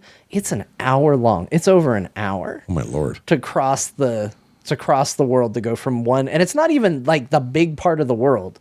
But here, I'll share it on Discord so you can just pull it up for a minute while we're talking about it. But it's so funny to me. I'm excited that this stuff exists. And so, EverQuest Legends got me to go down this rabbit hole. I've been watching a bunch of like EverQuest YouTube stuff. Oh my gosh, I forgot how dark this game could get. Oh yeah, night in this game is like genuine night. And also, again, there's no mini map. So if you can't figure out where you are, or get ganked, you're dead. Yeah. And then, like you said, you can skip around to places where it's daylight, like. Hello, I'm Hyrule Pawn. I'm Swin Black Eye. Let's see. Let me get to where it's a little less dark. Maybe. A lot of darkness. Oh, now it won't load. There we go. Dun, dun, oh, look at that water, dude. Sweet. Why are they on a boat? I don't know. You don't have to be on a boat for that run. Maybe there's a shortcut or something. What'd they get on the boat for? I don't know. This is like Why earlier. Did they choose to do early that? on. I guess this is just you moving through. Holy shit! Did that tree just fold out of nowhere? That's amazing. Yeah. Graphics. This is this path bit here is like high pass hold, which I love the idea of this place. Yeah. It's this big mountain. You have to follow this winding pathway up the mountain. And if you fall into that gorge, it's high level monsters at the bottom of that gorge. Oh my gosh. So assuming you survive the fall damage, which is an assumption, they have higher level mobs down at the bottom to eat you. And I kind of love something about EverQuest world design where, when you think about WoW, you've got the Void Reaver, and everybody talks about the Void Reaver. That was one big, tough NPC marching around a zone. Yeah. But EverQuest was full of stuff like, this zone's the beginner zone. And then if you go here, it's instant death because things are 30 levels higher than you for no good reason. Like, it made the world really kind of interesting. Yeah. I mean, it did. There is a real vibe of, I remember back then feeling like watching my brother-in-law play mainly because I didn't play that much, but I'd watch him and I'd just go, how do you know any second if this isn't going to work out? You're going to die or you're going to lose all this stuff you have. And he's like, oh, no, you don't know. Like, that's half the fun is, figuring your shit out. So it's like a survival game in a weird way, that game. Yeah, there's like a degree of that. Like, nothing was scarier than I don't know where I am and I don't know what's around this corner. Yeah, that's... Because, let's say somebody came through and killed a bunch of stuff and you didn't see the bodies or anything like that. And you went walking where you shouldn't have walked. And then it respawns and it kills you. Well, now not only have you lost everything you're carrying, you've lost XP, but now you have to go get your body back or ask someone to drag your corpse back to you. That sucks. And that's rough, man. That's a rough system and kind of cool at the same time. Cool. I'm with them. I did hear, it's worth mentioning, I did hear that maybe there's some unfortunate side effects of this EverQuest Legends thing. I guess there was a fan server that was doing similar things that Daybreak shut down so that they can now do it themselves. Which is one of those unfortunate stories. I haven't fully looked into it, but it's something I heard about. So it's kind of what happened worth with WoW. mentioning there. But WoW Classic is basically that, right? They came in and said, to a degree, yeah. quit doing private servers, and then don't worry, everybody, we're doing it. Kind of is what happened there. Yeah. So it's a thing that comes up, and like already I see in the chat that fan server was selling stuff and hurting the rep of the free servers. I don't know about it, but like it is a thing that has happened. If that's a thing that's gonna either cause you to not want to play or want to play, worth looking into it. I just kind of miss EverQuest, and I feel like I would get over it in about 5 minutes, but right now the nostalgia is strong, and I'm just like, oh man, I grew up here. Yeah, I get it. I totally get it. You got to go. You got to do it. When this comes out, you'll be doing it. I'm definitely going to play EverQuest Legends. I'm going to check it out. The curious thing, even if I bounce off of it. Well, it's like you said. The curious thing will be how long can you do it? Or do you want to do it? And maybe it's enough to just get in once in a while and just remind yourself what you love about it. There's nothing wrong with that. Just hear that opening theme that's at the start of every YouTube video, and then I'm like, oh, good. All right. Yep. I remember. Here's one from Bill, who wrote in, says, just wanted to drop this info for John and anyone else who might be interested. Entertainment Earth has up for pre-order The Matrix of Leadership from Transformers the movie. Oh, Beau, this is exciting. It says, I got mine pre-ordered already, and my movie prop shelf is eagerly awaiting this. I know this reads like an ad, but I promise you I am not. Giving you an ad is what he means. I'm somewhere in your list of patron supporters. Well, Bill, thank you, A, for that, and B, here it is. If you're a Transformers Gen 1 fan or a fan of the film, yeah, look at that. It even comes with a stand, so you don't have to keep it in your chest. Yep. And look, $124.99 with free USA shipping. Okay. Usually you'd say with free shipping in the US, but for some reason they wrote it like that. That's fine. Anyway, you want this, Beau? You want to go hard on the? I mean, I'm not. I don't pick up a lot of stuff like this, but I'd be happy to have it. You wouldn't turn it down, right? No, it looks cool. I definitely think it's very cool. The Matrix it's even of got Leadership. the appropriate finger slots. Yep. It looks like you charge it in the back of the ball there. Oh, this guy's putting it on his chest. He's looking real cool. Back of ball charging. Back of ball charging. Yeah, look at that. See? I mean, it's neat. It looks cool. I like it. I appreciate that it opens up so you can do the Rodimus Prime. Yeah. Ooh, there's a new Shockwave Studio series figure coming out. Wow. That took you all of like 30 seconds to find the Shockwave related material. Oh, wait a minute. Where is that? Jump out. Well, I went looking. Yeah, I went looking.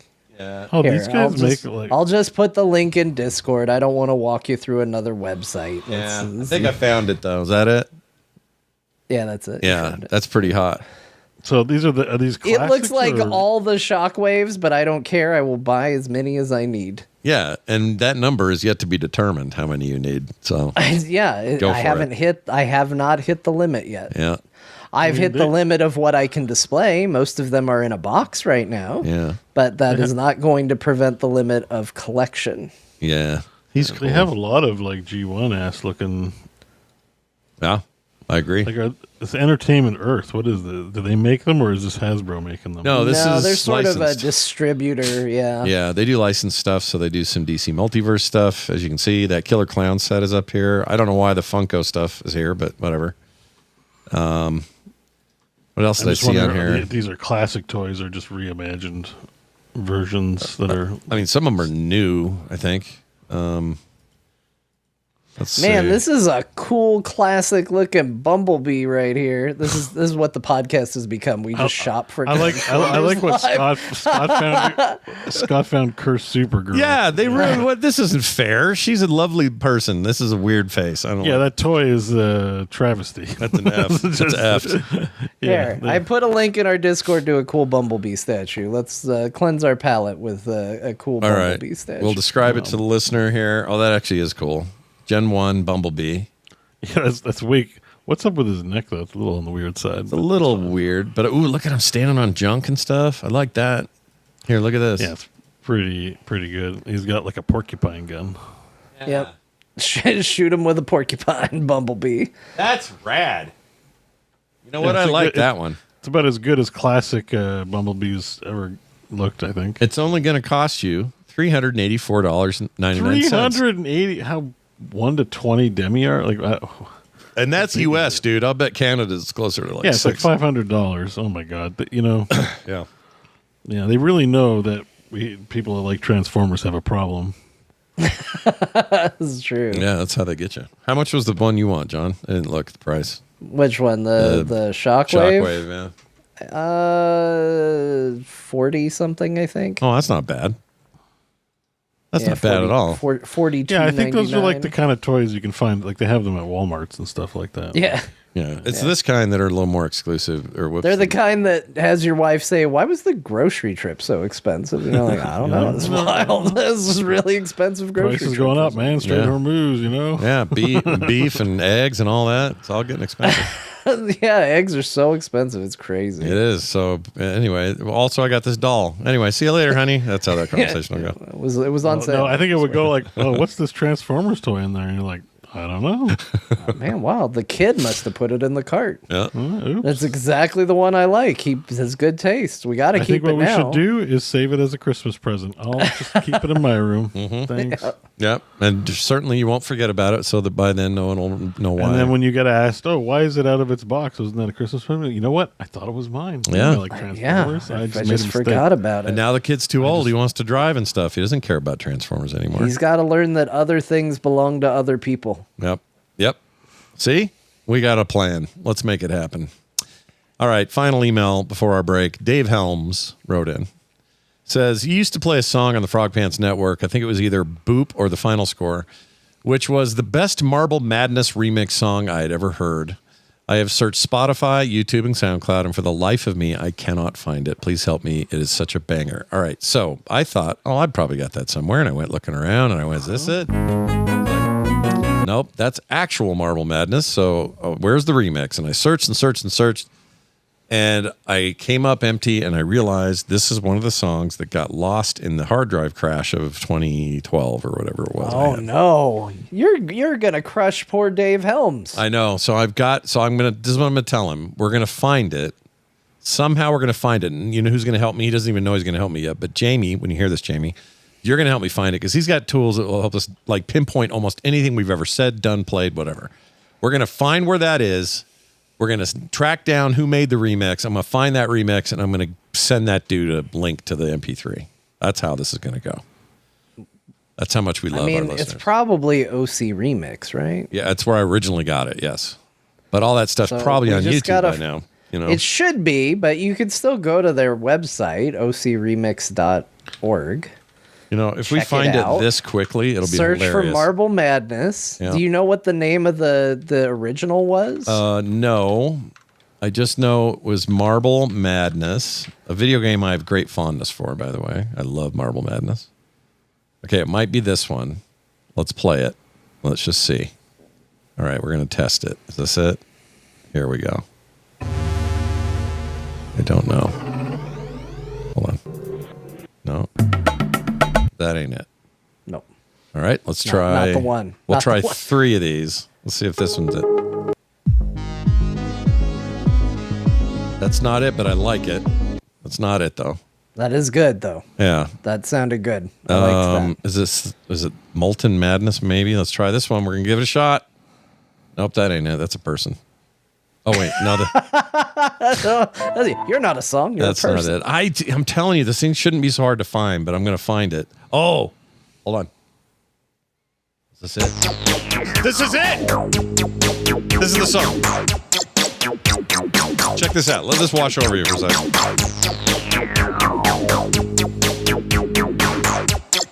Hold on, there's more.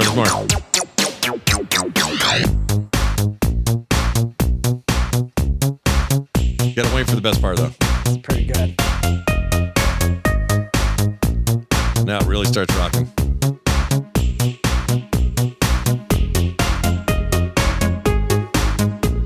Gotta get to the thing where they do the music. Where they do the music. Right, here we go. All right, here we go. This is where it kicks.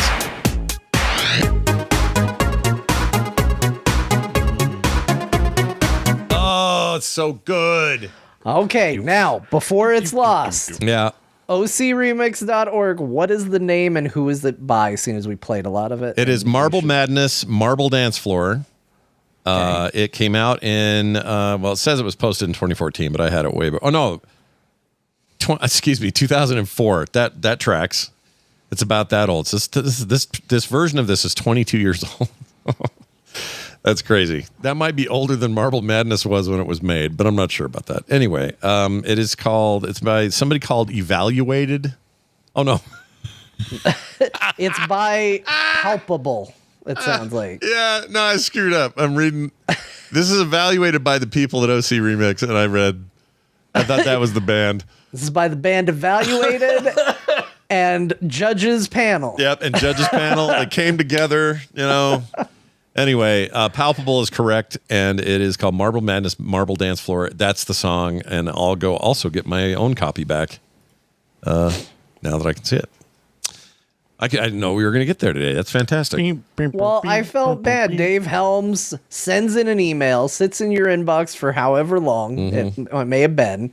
We finally read it on the show, and the answer is, I don't know. Well, I mean, part of it was an intent, to give him the intent that I was going to track this down. Little did I know we would do it in about 30 seconds here on the air. That's pretty impressive what we did there. By the way, here's Liam doing something that I'll bet since he's done this before, he can do it again. Hello, nerds. All right, so he'll do Illidan at the thing. I just know it. You might think it's a greeting, but it's actually Liam talking to his Halloween candy. Yeah, that's what he does. Hello, nerds. Hello. You are not prepared. Hits a little. Hello, Snickers. It hits a little different when there's no echo and reverb and all that, but still. Hello, Milky Way. What do you think he yells like that at his kids? No. Like they drink the last of the milk. They put an empty milk bag back in without opening a new one. He's like, "You are not prepared for the ass whipping I'm about to." Hold on, unleash." we have buried the lead. What is a milk bag? What do you got there? Oh yeah, you Americans. We have cartons and we have bags. Containers and we have jugs. We have we have this thing. It's called milk bags. Yeah. Well, we Google that here, we get put on a list. Yeah, so yeah. you enlighten us. Tell us more. So look, here's a quickly. It's a pouch that has 3 milk bags in it. Okay. I will send you a photo so that you have some semblance of what this might mean. Because the photo I found just looks like Look, see, they come in these packages. breast milk bags. Is this what you're drinking? Actually, you know what? I'll be right back. Well, wait a minute. I thought he has to go express his milk. I don't know what he's for done. breast milk, yes, I'm aware of this. My wife used those for breast milk. I thought you guys were talking about store-bought milk. That is what he means. So what? Why did he send us a picture of breast milk? No, that was That's a me. I different put that up. That was All me. right, Okay. look, see, now this usually has 3 bags in it, but we get this thing called a milk bag. For audio listeners, I'm sorry. There's penises on that bag. Sorry, keep going. No penises. Yeah, on look it. at those little It's tips. a farm. Oh, It's a farm. those are Those are granaries. silos. All right, sorry. Silos are like big phalluses, and in the bag you get 3 of these. Okay. A Oh, milk bag. it literally is a milk bag. Yeah. So what do you do? Sealed. So you What- you put it in a milk container, Yeah. which looks like this, Okay. and you put the milk bag in the container. Do you cut it? Yes, you cut the top. But you here. you don't just pour the There's a little hole thing here. in there? There's a hole, right? What are you guys, astronauts full time or what? Don't drink it directly out of the bag. You are not prepared for the unleashing Gross. of the whoop ass. But yes, so what happens, a point of annoyance in Canadian households is if you empty this and put it back in the fridge and the next person comes along to pour themselves a glass of milk and it's empty. You're like, gosh dang it, if you empty it, put a new bag in and cut it for the next person. I just never heard of that before in a bag form. Yeah. So it's milk bags. I don't know if it's better. It's just the way of life here. So I would, of course, say it's better because it's so weird. Do you guys Have do some plastic jug? You guys like pasteurize and all that, right? It's like normal process. It's milk. How you know milk? Milk is milk. It's just in the bags. Anyways, weird. But you get They've just added an additional process to it. Yeah, made it more But complicated. like I get you it. can buy it in larger amounts, and it's not heavy. Anyways, I'll be back. All right. Oh, you're taking the milk back. Somebody's done. But that's okay. It's perfect time Well, yeah, for the break. you can't leave the milk out. No. You got to put it away. It's in a bag. What are you gonna do? We're going to take a break. When we come back from this break, we will have more. We'll have more of core. We're going to talk about the games we played this week. Why Crimson Desert might be Game of the Year already. A bunch of other stuff like that. So stay tuned. We'll be right back. Now and we bring it back in. Hello and welcome back from the break, everybody. It's time for us to dive into the games we played this week. Why not, we say. So let's do it. Barry. Let's start with this one. Resident Evil Requiem, 9 for those keeping track of how many Resident Evils that is, continues to be very good. And we're in week 2 of me playing, John commentating. No new F-bombs in this run. All right. No, you handled this week very well. Right. It wasn't that bad. A lot of Although cold medicine was in my head. I did enjoy. That's the Shrek. Yeah. The Shrek. He kept referring to one guy as the Shrek. Yeah, because I've seen people have modded him out and put in a giant Shrek chasing you down the hall and going through doors, and he's a big fat Shrek. And it's now clear to me that was the one that it was, and it's the first thing out of my mouth because I didn't know what else to say about that guy. But also, I was hopped up on cold medicine, was fighting a stupid head cold. I may not have been my entire self. But it was actually good because this 2 hours was really all all Grace all the time. I do that multiple times. I call her Claire. I don't know why. Anyway, Grace. It's all about Grace at the moment, and eventually we'll be back to Leon. But it was like it's like the game sets you up with like, bam, here's Grace. Bam, here's Leon. Bam, they're together. Bam, they're separate. Bam, you do them again, and you kind of jump back and forth and all that pacing I talked about last week. This one was more like, all right, settle in with Grace for a while. You've got to deal with her, what's in front of her. And that's where we were last week. I think we're pretty close to where Leon pops in again in the next session, if I had to guess. Probably a safe bet. You've been collecting some MacGuffins to put in a door. You have 2 of 3 MacGuffins. Yep. So Love some reasonable MacGuffins. to assume probably going to be a narrative shift at some point. We got a real compliment from somebody to you, I guess me. But they said it's more about John. But they go. I love John Dora the Explorer-ing with Scott, and they went on to explain the way it worked. Would be like, hell, there's a hole in that wall, and I said, oh, it's shaped like a stop sign, and then later in the game, while we're looking for stuff, a little thing in that shape would show up, and John would go, oh, interesting. It almost looks like the shape of a stop sign. Yeah, like trying to hint me toward where that goes and reminding me where I needed to be. I got a 5-year-old. I got to recognize these patterns and sometimes point them out. Yeah. Where applicable. Completely fair. And we had a great time as always. We'll continue our journey on Tuesday and every Tuesday until we're done. And I am still very much enjoying it. Honestly, I don't have a ton to add or subtract. I have nothing negative to say. I think this game is the culmination of all these decades of them refining what this is. It just feels good. Everything feels really good. Scary, but good, you know? I did like this moment you're showing on screen right now where you hid directly in the open behind a zombie who was turning around to look at you. And your big plan was, even though he's kind of turning, looking at you, kind of knew you were there. He's seen you over the shoulder. You're like, I'm going to throw this bottle. No, go that way.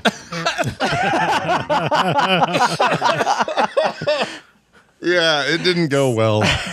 So he just watched you huck a bottle over his shoulder, and then you scream and panic when he comes after you and doesn't go after the bottle. I guess I don't know what I thought. I thought I had time. I thought he would be distracted.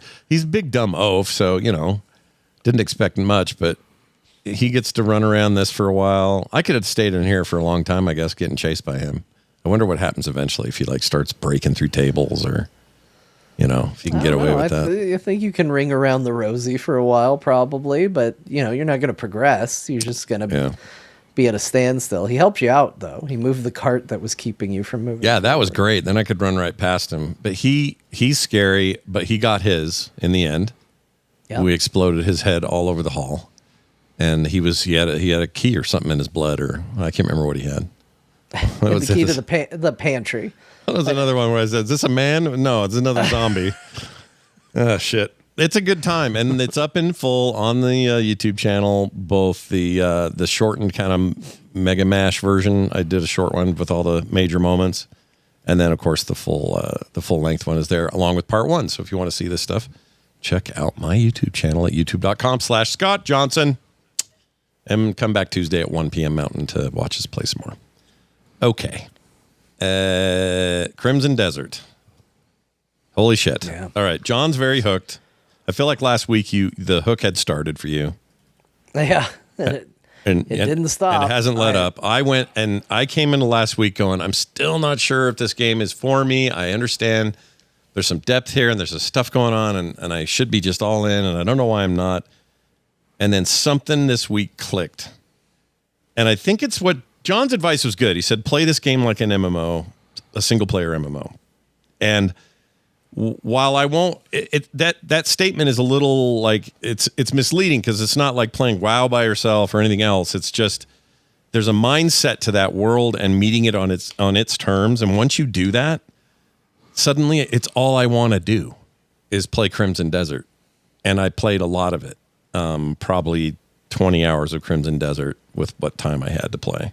Wow. Yeah. Not as much as I would have liked, but a decent amount. And that was still full of moments where I'm an idiot going, oops, freaking, I had too high of a bounty and I got thrown in jail and I am now -5 silver in debt. You owe money. I owe money to the government or whatever. Oh my God. And so I can't buy anything. And this happened right at a time where I needed some containers for water. I ended up stealing them. Well, man, if that isn't just a lesson in how crime in our world sometimes works. Yeah. I got put in debt because I didn't fully understand the system and needed some water, so I stole it. Yeah, feels like just me being part of mankind, really, in this game. Old Cliff. But here's the thing. So the part when you're setting up your camp and you're kind of done, but everybody wants to eat fish soup, so you got to feed everybody.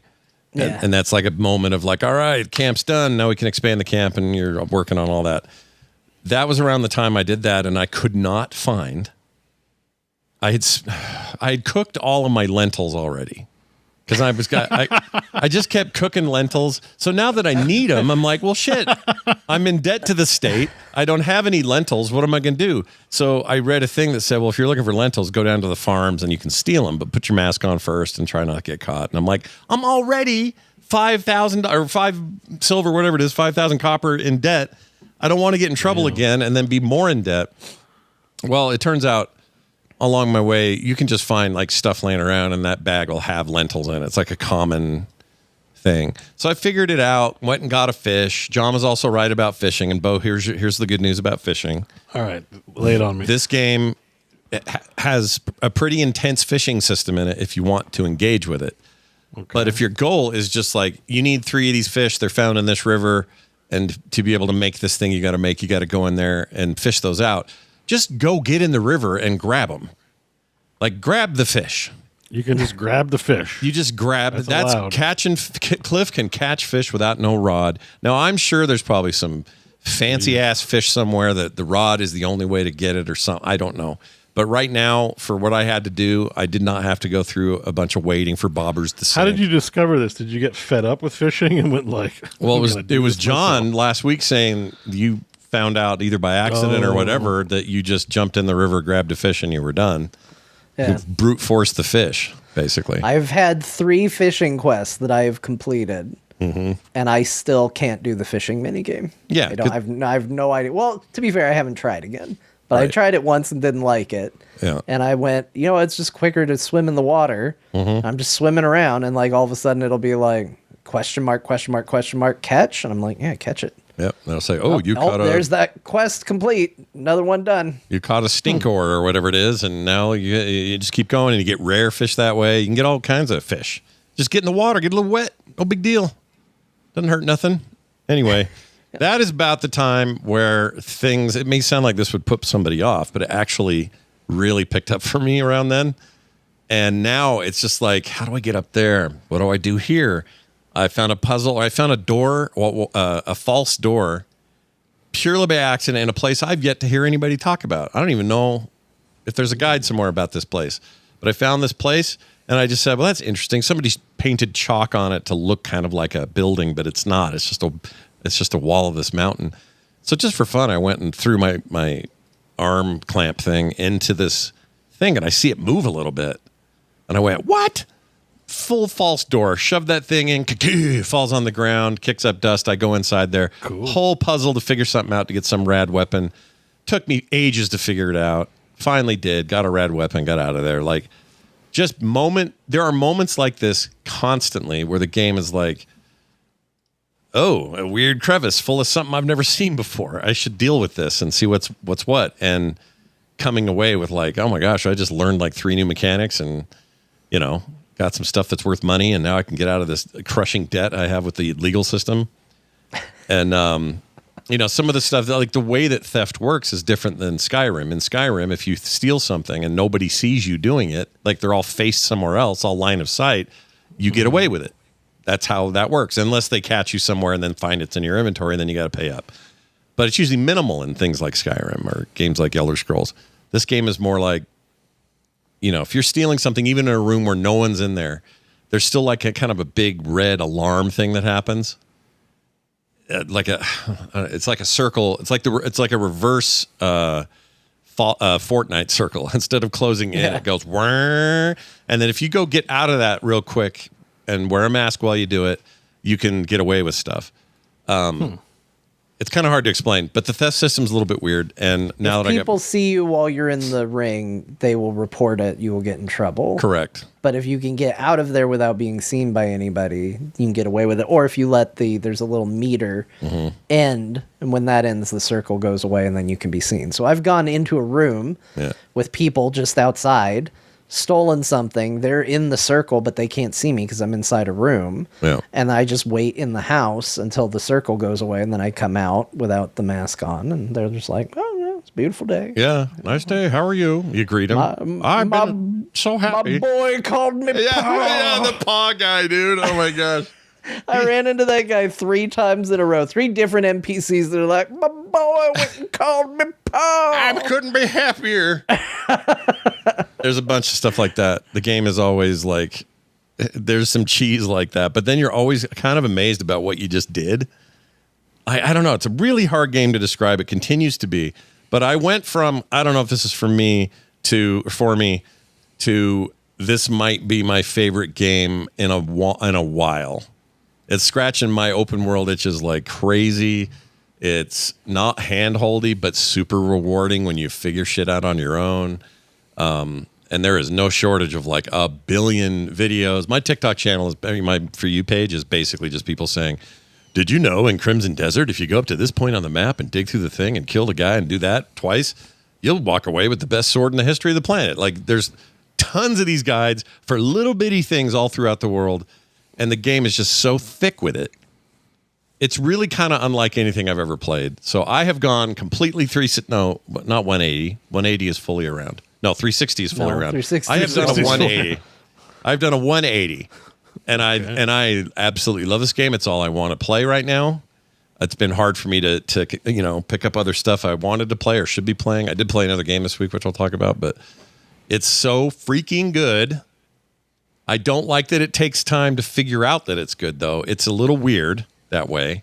And maybe that's just me, but I feel like a lot of people have said this. It's not that it's slow. It uses a very weird control scheme that you will get used to, and I think it's probably the biggest hurdle to get over is how the game controls. Yeah.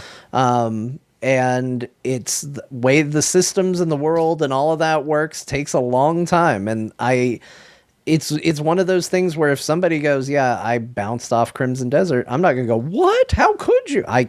Game has like a 10-hour long tutorial. Like, it's insane. Yeah. But if you persevere through it and you get to the other side of it, it is just an insanely fun game to mess with and play. And it's all I want to do. I tried to do something else this week, and the end result of me trying to do something else was like, yeah, that's cool. I've played enough to talk about it. I'm going to go back to Crimson Desert for a while, though. It was a while. I had the exact same experience. It was like, I should be this other thing. Or the only time I would get something else in, like I get a little bit of Dragon Quest Builders 2 in bed because I had the Steam Deck. And because I couldn't get, for whatever reason that night, I couldn't get a clean enough connection to have it look good and play that instead. But that's what I wanted to do. So there was a lot of me coming down here for, at times of the night I'm not used to coming down here. I try not to, live in my office, but this game is really calling to me all the time. And man, it's just fantastic. And I don't know what could come out this year that would scratch the itches this is scratching for me now. That's the other thing I want to say. Combat. Last week we were kind of saying, combat's a little weird, and at least I was feeling this way, and it just wasn't really ringing for me. From a dev, who makes some of the most insane combat in Black Desert ever. It's one of the things Beau was excited about, right? As it turns out, if you just look at some video of some people that are further in the game, I've never seen such crazy effing combat in my life. Like, I haven't done most of it yet. I'm still just kind of, doing some basic killing people stuff. But once you figure out how it works, it's like there's a one button, either keyboard or mouse, where that's essentially your combat button. And he will auto attack with that button and do some pretty neat stuff if that's all you felt like doing. But then it's in combination with other moves and other timings that then kind of augment that basic fight, and it does it so smoothly and poetically. Some of the fights are just crazy. For my first real boss fight was that he hangs out with the Traders Guild people, the goblin looking guys. I forgot his name. Yeah. I don't remember his name either. He had horns all over, a bunch of, I don't know what his deal was. He was a psycho, but I fought him. That was kind of a hard fight for me. But also it's this fight that taught me how to use those little, what are they called? Uncle Jerry balls or whatever what are they called? Larry balls, something like that. What is it? The balls that you collect that let you come back with 30% life in a fight? Yeah. I know what you're talking about. I don't remember what they're called, but yeah, the balls that resurrect you. Yeah, they have a name like something balls, and it's like a guy's name. It's like Lawrence Balls or something. Lawrence Balls. I forgot what it is. Someone in the chat's going to know this thing. I'm going to feel stupid. It's very believable because of localization. Something could be called a Lawrence Ball. So I just can't remember. You can find them all over. Palmer Pill. Sorry, it's not even close. Palmer Pill. It's even weirder, right? Palmer It's Pill. even worse than Lawrence Balls. Yeah, Palmer Pill is what they call it. Palmer Pill, exactly like Lawrence Balls. It's to help you palm better, I take I don't know. Ask your doctor if Palmer pills are right for you. But anyway, they are these balls that glow, and you can find them around, and you want to get those because if you're having a rough boss fight, but you've almost got him, these will let you resurrect with 30% health and finish him off or whatever. It's a really nice little mechanic. If you're out of them, you're screwed. You have to start the fights over when that happens. But it's this neat little, extra thing. And I haven't had a hard time finding them. They're kind of, just if you're just paying attention, you'll find them. Yeah. The boss fights can get a little tricky. Some of them get pretty hard. Yeah. Like, and a lot of times it's because they want you to fight the boss in a certain way, but that's not always something you want to do. I had a boss that was a giant poison cloud and a little triangle on top of it. Yeah. And I was like, oh yeah. I couldn't reach it with my weapon, and I was like, well, what do they want me to do? Shoot it? Arrows. I don't know what to do. So I was kind of just shooting it with arrows, and that they just seemed to be bouncing off the stupid thing. Yeah. And it's just ramming into me. And then finally I figured out that when it tries to drop down on me, it hits the ground, and then I can smash it a bunch. So I just did that, but it was kicking my butt prior to that. I was going through these pretty quickly, but you also fairly early in the game, sort of, get a recipe to make them, and they are not difficult to make. Oh, the Palmer pills? I didn't know that. Yeah. So I haven't even done that yet. Palmer pills. Palmer pills. It's so weird because the rest of the game, the naming convention for most of the items, weapons, gear, upgrades, and all that, they're all very good fantasy sounding things. All of them. It's like the dark winds of terror is this, sword or whatever. Like great names, but then they're like, and then get some Palmer pills. Mm-hmm. Right. I don't get it. There must be something there I don't understand. Like There's also golden Palmer pills. Oh shit! That give you more health when you res. Resurrect with 100% health. And you make them, or you got to find them. I've only found one. Oh, golden Palmer pill. It sounds like a sex thing. Like I can't help it. Every time you say a Palmer pill, I'm thinking it's Viagra. Yeah, it doesn't sound right, but anyway. It's very, very cool. The other thing I was going to say from my time in there was, what was it? Even though the game sometimes you can get frustrated, right? Knowing where to go or how to fight a thing. Oh, I know what it was, because John was talking about how the boss fights sometimes are just, you got to come up with new ways to fight that don't match what your current playstyle is.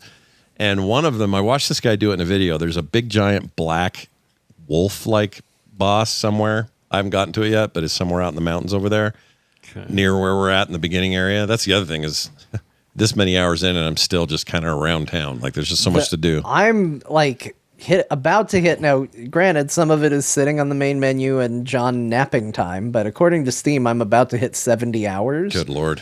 I'm still basically in that first kingdom. It's a called. I have kind of stepped outside and checked out some of the other areas and been like, oh, what's going on up here? What's going up here?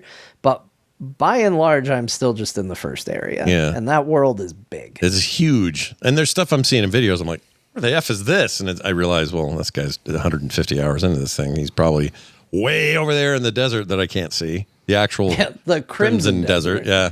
But what I was going to say is I watched this guy fight this wolf creature. It's apparently one of the harder bosses and takes a long time. But this guy gets this wild idea of just to break a tree off of its roots, because you can do this.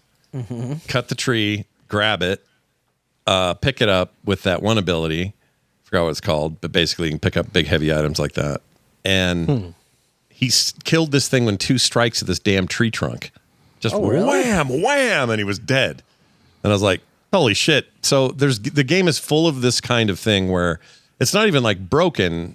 It's just the world gives you options that if you really think about it, there's so many ways to deal with just about anything you see or deal with or talk to or have to get out of. Or there's probably a way for me to fix my cash problem, and I'm going to figure it out in a day or so. Well, I'll tell you, I've got, I will say money is actually pretty tight in this game because they are not shy, especially when you get to like go send your people out on missions. That costs an insane amount of resources. Like you would think that would be a way to get resources in, and to a degree it is, but they charge you money to go do that. Yeah. And so I was like, oh yeah, let me go do this next mission. It's like, yeah, we want the camp to have 1,400 copper to send them on this mission. I'm like, that's not cheap. Nope. That's a lot of money just to complete a quest to check something off the board. Yeah. But right now I feel mega rich because I have 283 silver. Jeez. I'm like, oh my gosh, I am so flush with cash at the moment. I'm the opposite. I have 283. And then of course you get that, and then it's like, by the way, witches will now allow you to add socket slots to your gear and stuff like that. And that all costs silver. And I was like, gosh dang it, there it all goes. Oh yeah, she's expensive. Going out the window now. The witch that's got the cool crevice cave thing with all the stuff in it, up near the beginning, like right where you start the game. I went in there by accident, going sockets and what? Like, I didn't have the ability yet. And I was just like talking to her, and she's like, I really don't got much for you here. And I was like, well, why is this here? Why is this place here? But then later I go in there and I'm like, oh, okay. So she's, my exploration just took me somewhere early that I wasn't supposed to be, but it wasn't like broken. It's just the world. I live in this world, and I'm in the world, and I'm walking around in it. And sometimes that rewards you because you're doing it the right thing at the right time. And sometimes you're confused because it's like, well, why is this happening here? so much of it happens around what's the city, Bertrand or Gertrude or whatever. It's called like Bertrand or something like Something it like is, that. It is similar to that. It's like it's with a B. Yeah, something but I think that Witch's Cave might be where the Palmer pill recipe is. Oh, It's either that or because there's a cauldron in there, and Yeah. I feel like it's the recipe they teach you to use the cauldron. But there's also one in the big city and like in the main town. So it might Okay. be in there too. But I'll have to check it out. yeah, you just need like peonies and water. Like I think that's all you need to make a Palmer pill. Yeah, it's not hard once you get them. What I also want to do, I want to start pickpocketing. Apparently, this is a great way to make the big money. Because pickpocketing, you can I don't see. know how to pickpocket. So- How do you pickpocket? So here's what you have to do. You got to put points in. One of the trees needs some points for it to be more effective or for you to be able to see when people are carrying big money. I have that. And then Yeah. you got to put the mask on.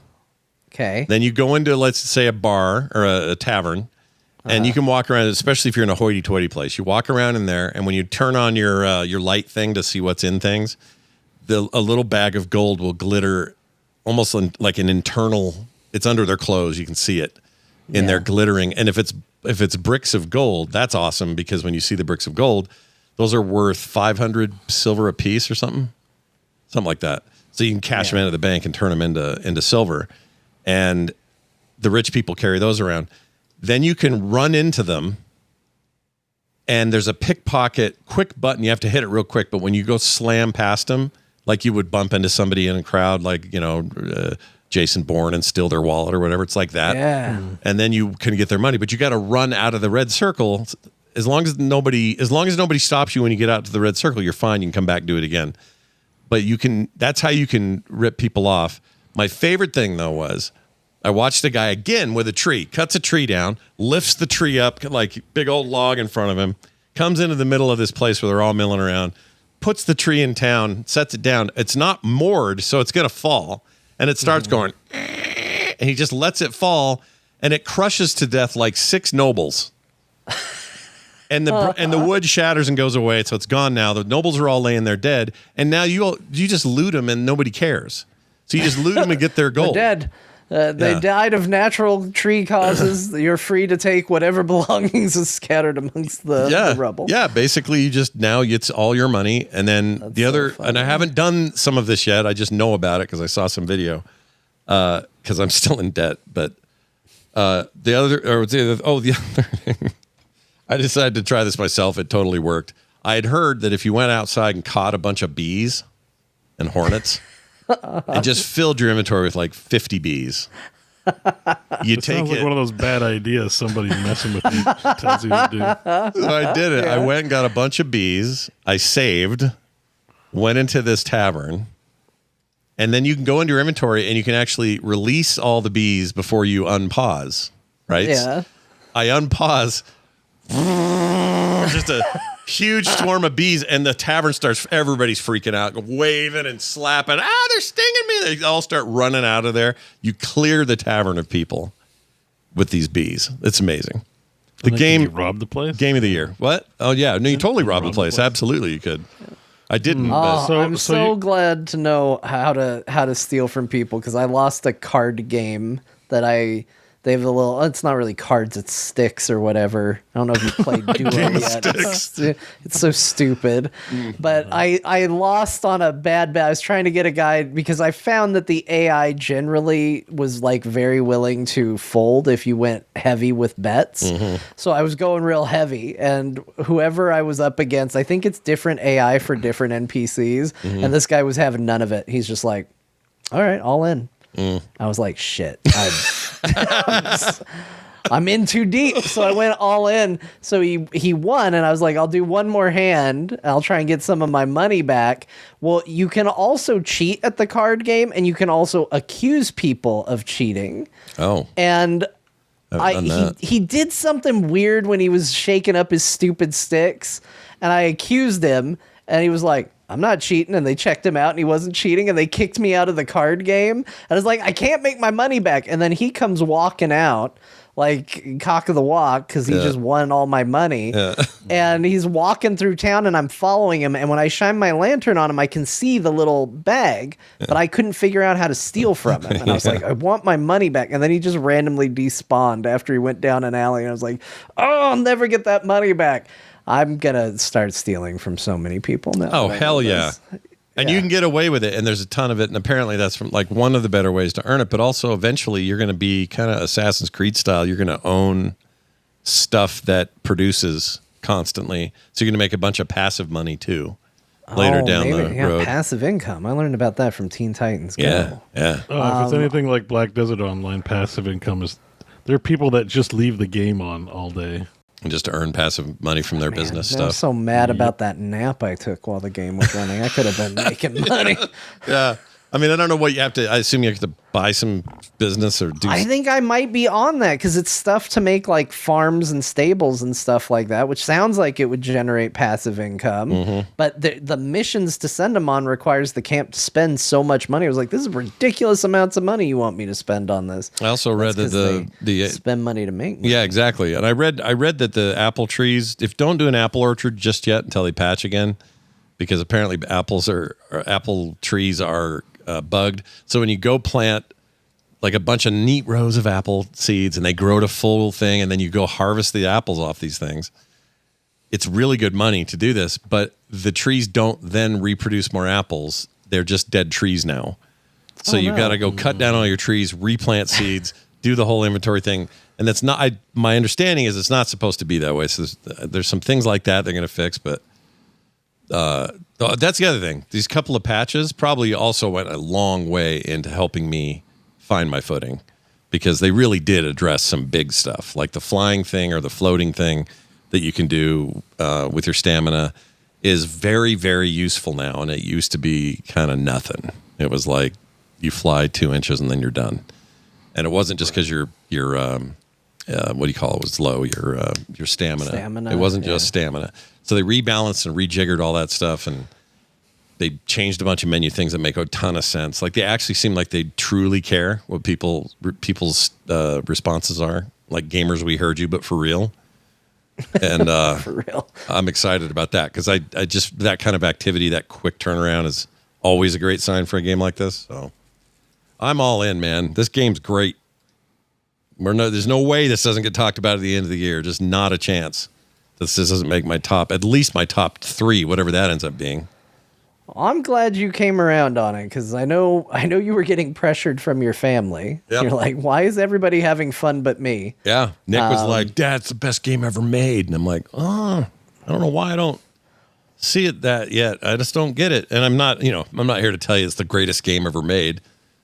No. But it's the culmination of a lot of games I really like. Like there's a lot of really smart, fun, and then sometimes head-scratchingly weird ideas here that are just kind of working.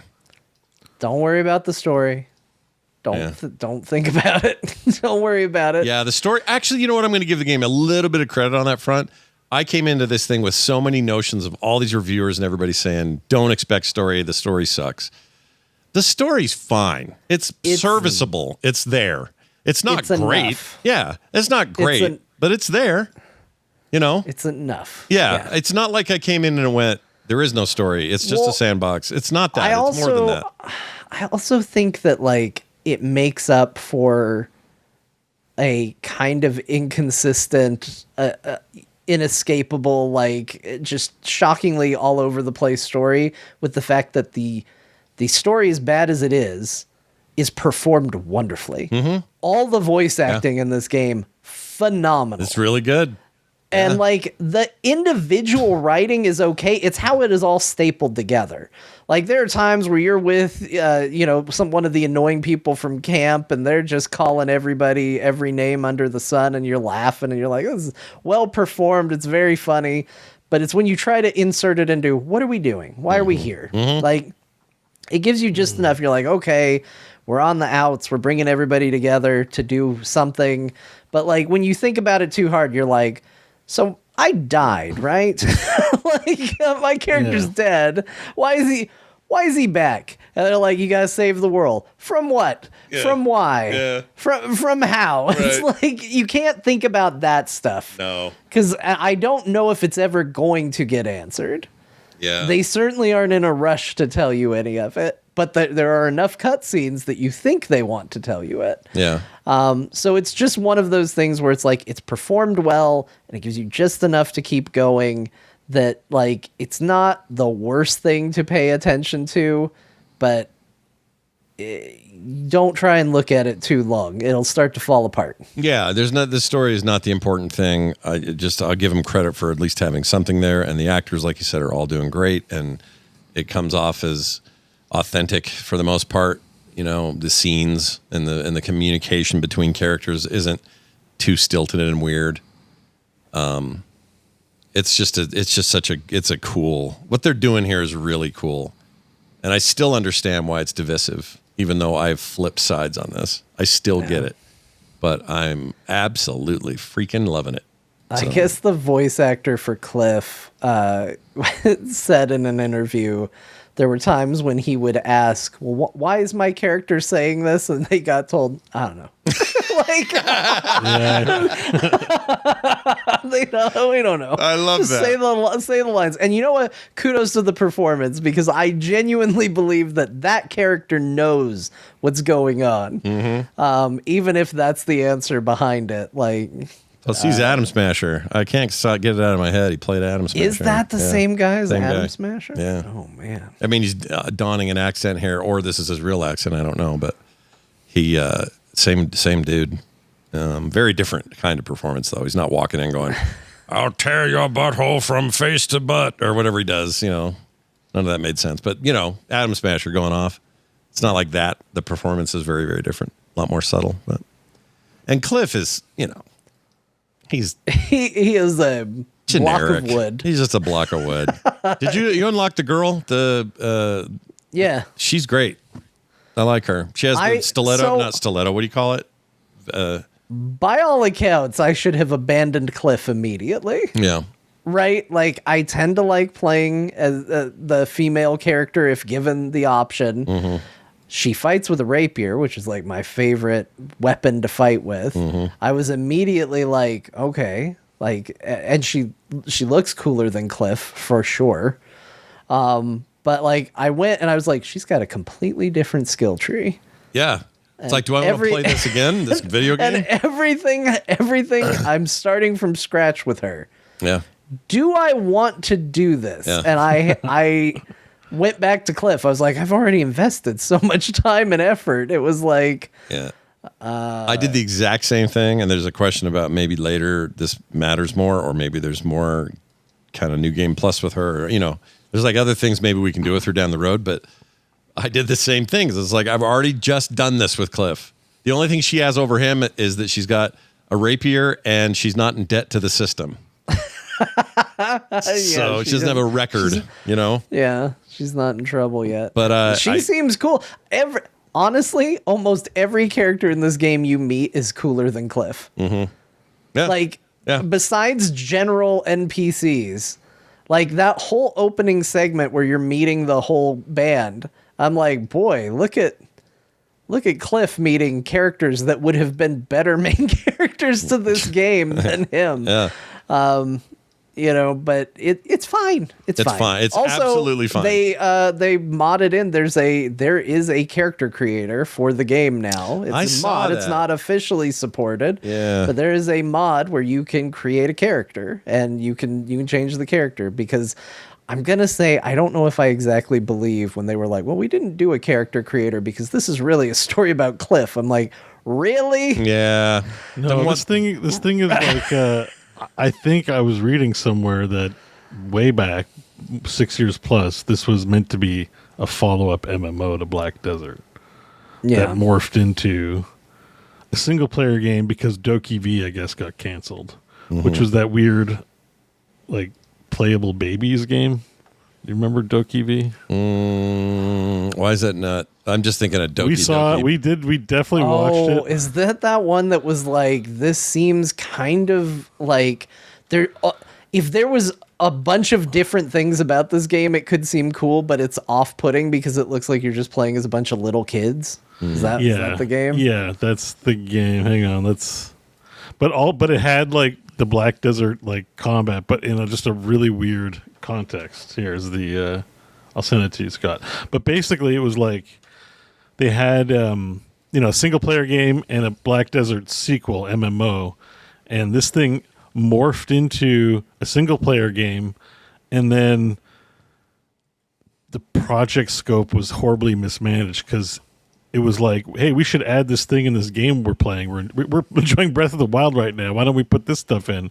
They're like, we're enjoying this game right now, Red Dead Redemption. Let's put Red Dead Redemption stuff in this game. And that's kind of why the game is just like an absolute like sandbox as this weird MMO that never was, but also every feature from every popular game in the past 6 years. I remember this now. Doki? Yeah, you played as a kid, but you Did were... this get canceled? Yeah. It must have, because I've heard nothing since. Well, the looked cool, the but Wikipedia weird. page says, as of October 2024, Pearl Abyss expects to release Doke V no earlier than 2027. Oh. Yeah, their page on the Pearl Abyss... on the Pearl Abyss site is still up. Yeah, maybe they're still doing it. I don't think it's canceled But I mean, yet. this was announced, like that thing I linked is 4 years old. Yeah. And the announcement was 6 years ago. And who knows? There's a YouTube video here. What happened? Maybe it's still... Maybe it's still going, but maybe there's some questions. I guess some people who are tuned in have like listened to investor comments on it. Yeah. Oh, I'm seeing comments here. They said after Crimson Desert is done, they'd work on Doki V full time. Oh, okay. Okay, so maybe it's still happening. This thing looks cracked out. It's Like it looks a little bit like, as an adult, I shouldn't play this. Maybe, and That's that's but the also vibe. it looks That's the vibe but, it gives. Yeah. but it does like the abilities and stuff in it look like super anim. It's like it looks very explosive and fun from that aspect, where it's like kind of psycho and cool. Yeah, traversal looks I don't fun. It looks like you can tell this is in that engine because just everything about it is like screaming Crimson But Desert. the kids like definitely have a weird, we got big eyeballs itis, like that. Yeah. I don't know. There's just something really weird about it, but it might be great. I mean, you guys combat are really looks- liking Crimson Desert. What if I told you could play Crimson Desert, except you're a kid? With a skateboard. Yeah. You're a kid in like 2026. Sign me up. Let's Everything I've seen of this game, like in terms of like gameplay, visually, what it's doing, again related to gameplay, looks absolutely amazing. But then they're like, you're going to be playing and interacting primarily with children, and I'm like, and now it feels just but there's like good little games. Like think of weird. Earthbound. Like Earthbound, you play as young people. It's fine. Yeah, I don't mind it's that. It's just a video game. But like, then is this it might be multiplayer? fine. This is multiplayer though, right? Like, No, it's a single player game. Oh, I thought It's this meant was to- like MMO, but No, but it looks fun. Like you have these rocket boots, and then you can dash while you're rocket booting. Like there's stuff about it that reads from like a game mechanics perspective is like, damn, this looks like it's gonna be fun. okay, that actually makes me feel better. I thought They're it was going to give you a lot of movement, and there's crazy big bosses shooting hyper lasers. It was just the fact that, like, when it comes to, like, you look at the kids, they're just animated a little weird. Like, they're a little cursed. You know what I mean? Like, they don't... and I think they improved it, because the 4 years ago trailer was not as bad as the 6 years ago trailer, if memory serves. yeah. I like the little imaginary friend looking things that are tooling around with them, like a giant Actually, anteater. A little. You know what? They don't. familiars. Now that I look at it years on, they don't look as bad as I remember. I think we've seen worse. Yeah, I probably had worse. I think this has been upped. So you know what? I'm glad Doki V is not canceled. I guess I was wrong about that. yeah. And I'm looking forward to playing. I'm looking forward to being hyped about it. And not playing it. Yeah, but we'll talk about it nonstop up until it comes out, and then ignore it forever. Yep. Listen, I may still play Crimson Desert. You guys are exciting me about it. I'm just not there right now. It's kind of, for me, it's kind of feels like it's still in beta, and maybe they work out their controls and stuff. In 3 months, it might be excellent. There is some of that. I think the recent patches have gone a long way in terms of fidelity of how they control. Someone in the chat earlier asked if we're doing keyboard or controller. I'm doing controller. I think John is too. I'm doing controller, yeah. Mouse and keyboard, I know that there were some issues early on, but they've solved that. I haven't tried mouse and keyboard. I'm sure it's fine, but like I said, once you kind of get there's 2 or 3 things about the control scheme that are always a thing. That your left bumper is never going to be a more. You should buy it lunch. Like your left bumper button is now really important to you, and once you know kind of why and then use it right, you're good. It's not hard. Another Expedition 33, I guess. Kind of. I mean, look, the other thing with the I was going to say, okay, so here's where I got the most of the money I owe the government now. I was in a building, and I thought you were talking about real life. No. Where I was in this building or one of these houses with fancy people in it, and there was this what do you call it, a vase, and in the vase or the vase, I could tell there was something down there worth something, and I thought, well, I'll just walk over there and scan it because you can do that, with your left bumper. But if your sword is out, your left bumper is your shield. And your shield can do things, not just block. It can actually do offensive moves, charges and bashes and things like that. Oops. So I walked up to that big, beautiful vase, probably cost more than, my entire outfit. This is early on. And I went, let's just see what's in there. Whoosh! And just exploded it all over the room. All the alarms go off. All the people are like, he's in here. And the guards came and beat the shit out of me, threw me in jail, and I went into debt. And I still don't know always what ends with you in debt. Yeah, and I still don't know. I mean, the game, things break in the game gloriously, beautifully, crushing stuff. There's a way to upgrade your arrow stuff so well that when you shoot guard towers, I've seen video of this. This is what I got because I had somebody recommend it to me after I was complaining about not knowing how to deal with guard towers. There's a charged shot that you can do, and that's now how I deal with those guard towers. They're noxious. Yeah, you just take them down. And I thought I was going to miss applying points or just traditional leveling up stuff. I don't. It's fine. It's not that kind of game, and also it still feels like an RPG in a sense. In the way that Red Dead 2 did, kind of, you're just advancing and you do that with points and skills and upgrading those skills, but they're not all wound up and you've hit level 4. It doesn't care about that, and it works. I'm totally fine with that. Not a problem with it.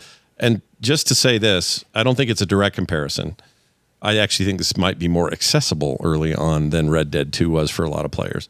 But this game does have vibes of it. There are times where I'm on a horse talking to another guy who's on a horse, and we got a ways to go, so we're going to have some story. There's times where I'm sitting in the back of a rickety old thing while this guy drives me somewhere, and he tells me a story. It's very Red Dead-like, having a base or a camp that you have to build out and do things with and contribute to and, do quests for it. That's very Red Dead 2. The way the horses work a little bit are Red Dead 2, but I think some of it's even better than what Red Dead did. I think the way your horse stamina works is better. Yeah. There's things about this game where I can tell those guys they love Red Dead. I'm sure of it. Yeah. Because there's stuff about it where you're just like, oh yeah, you guys, but more almost like the best parts of Red Dead 1 and less of because Red Dead 2 has such an incredible story. This does not have that. No. But this also glosses over, if you want to skin an animal, there's just a quick animation and then you got a bunch of stuff. Yeah. You don't have to go pull the hide off and then drape it over your horse and then take it to the tannery. And, you don't have to do all of that stuff. This is a little more streamlined than that, but it does have moments where it reminds you of that. It does have, and Red Dead is notorious for this too, an unconventional control scheme. Yeah. But once you get used to it, it works out for the good. Yeah, I agree. Sometimes, like what you just said with your story, it works out for bad. Or the one I had, thankfully, didn't have bad repercussions, but there is a part where you have to go over and there'll be people tied up, and the buttons are not at all close to the same. I don't know I think I was trying to like stow my weapon or something, but there was a guy tied up on the ground. He's like, please help, you have to get me free. And I pressed what I thought was the right button, and my character walks over and just goes boof and kicks him in the back of the head with his foot real casually and just topples the guy over, and I just started laughing. Yeah, that stuff happens all the time, man. It's so like there are these wanted posters around. You can get these little side quests and like find these guys and get bounties for them. And I thought I had a guy I've been looking for because he looked real skeevy to me. And I thought, well, you look like a guy that's in trouble. And it had the tackle prompt, which I didn't think happened unless it was the guy. So I just went, all right, well, I'm going to run up and tackle this guy because he seems skeevy. Took him to the ground, and it put me in that position where I'm going to punch him, and it wants me to punch him. And I'm like, oh, I'll just punch him. All right. Oh, wait, it wants to punch him again. I can either let him go or punch him. And I'm waiting for the interrogation part. Never came. I ended up killing that guy. I didn't mean to do that. That wasn't my goal. So in some ways, I'm having I killed a man just to watch him die. There's a little bit of the Henry game in this, in the sense that discovery of constant, funny, like goofy weirdness is happening all the time, and it's so much fun to talk about the game as much as it is to play it, without it being so overly realistic. There's these fantasy elements, and there's the stuff that takes you out of just historical setting and puts you in a more weird setting, or a setting with some fantasy in it, and I like that. Game is very good, I guess is what I'm saying, and I pity my former self for not finding the fun sooner. But now that I have, it's all I want to play. Yeah, it's really good. Let's move on to Raccoin. Yeah, that's right. You heard me. Raccoin. Think of it as Raccoin City. Think 1998. You're not wrong, pretty much, because it is a raccoon in this thing, or you can be a raccoon. I am a raccoon, I guess. It's an arcade coin pusher game. You know what these are, right? You seen them in arcades? Yeah. Coin pusher. Okay. And I know what you're talking about. Yeah, like you think, well, mostly that's just luck. You throw some coins in there, you hope stuff comes out. Oh, it didn't work. Put more coins in it. Like in real life, these are just a complete ripoff. But in this game says, hey, what if we mixed a coin pusher with Balatro, whatever, however you say it. Babatro. Card game. Take a lot of those ideas and let's throw those in here. So you have, crazy combos and like stuff you can do to make the numbers go up. And it's kind of an incremental game in that you're always upgrading and changing things. And you're doing things games like this would never support in the arcade. But that thing moving back and forth has got a certain hypnoticness to it. It's a thing when I was a kid. I was like, man, if I had all those quarters, imagine what I could do with them. And so this game lets you kind of live a little bit of this fantasy out by shoving coins around. This guy's not very good and doesn't know how to do it. But when he does, there you go. Now you get more coming down. Now some start falling down. And you have a goal, like Balatro, where you have the kind of the goal that you need to hit to get to the next level. This has that. And then and that goes up. So you want to do some cool combos. Right now it's super lame. But when you get cranking, this place is on fire. I'll jump ahead a little and we can see some of that happening, I think, maybe. Yeah, maybe, unless this guy continues to be trash, as Scott... I mean, he might be trash, and he may never know. Bad at video games. I don't know why this is taking so long, but you get weird coins, and those coins do different things. Some of the coins will explode and shove other coins forward. Some are magnetic and will pull coins toward it. You have this little coin case thing off to the side where you can put special coins in between that you get from the shop. You earn bonus time by doing certain combinations or whatever. You can exchange some of your coins for more, or some of your tickets for more coins, so that you can try to beat a level. It's a roguelike, so you're meant to lose sometimes and start over. But once it gets going, it's crazy, and I really ended up enjoying myself with it so far. Jared Serpa gave me this game, so I wanted to give him some thanks. Someone I've not heard that name before. Maybe I know him, but see how this black hole's pulling it all in? Oh my gosh. Oh, and sometimes balls with special prizes will come out, and those are really worth a bunch. So you let those fall in, and those give you lots of benefits. I mean, look at all this shit going on. But everybody's taking the Balatro thing and just applying it to other ideas, and I love it. I'm into it. Yeah, it's cool. Yeah. Well, it's a way to take simple games and stretch out interest in them, I think. I agree. You know, like, you're like, oh, do you want to play tic-tac-toe? And it's like, not really, but what if you could upgrade your X's? Yeah. Yeah. You're like, I wouldn't be maybe I'll play a surprised. second game of tic-tac-toe. I wouldn't be surprised if that's on its way. I've seen chess versions of this. I've seen there's supposedly like a what's the Words with Friends, but what's Scrabble? There's some game that looks like Scrabble. I wish I remembered the name. It looks like Scrabble, but it's like this where all your scores are being enhanced by these crazy power-ups and combos and things. That's interesting. Yeah. And the guys doing it, the way that whole Steam page starts out, it's like from legendary developers of GoldenEye and like shooters from the N64 era is what they're famous for. But then these two guys are now doing this thing with words, and I'm excited about it because I'm into this stuff. I like it. Well, So I think we all. Sorry, Beau. Go ahead. No, it's okay. I was just about to say it's a gaming trend right now to take simple ideas and add the progression template to them in some way. Oh yeah, Yeah. for sure. Because I think we've all had that moment where we are buying arcade or, even going into the grocery store, you look at the claw machine, and we look at these things that are obviously we know designed to just feed our quarters to, feed our money to, and maybe you get lucky. And you just go, what if this was actually an entertaining game?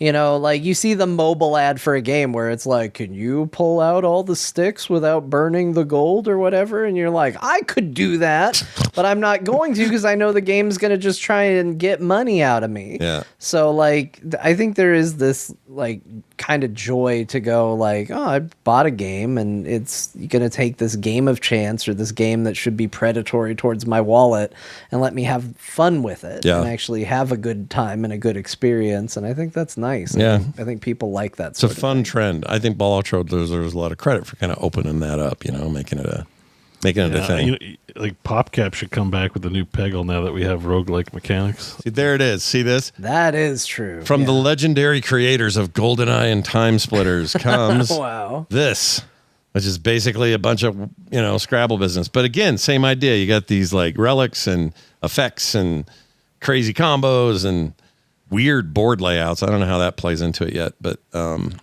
that's weird. I'm excited. I think it came out yesterday. I haven't checked reviews, but That's pretty cool. What's the name of it? or maybe today.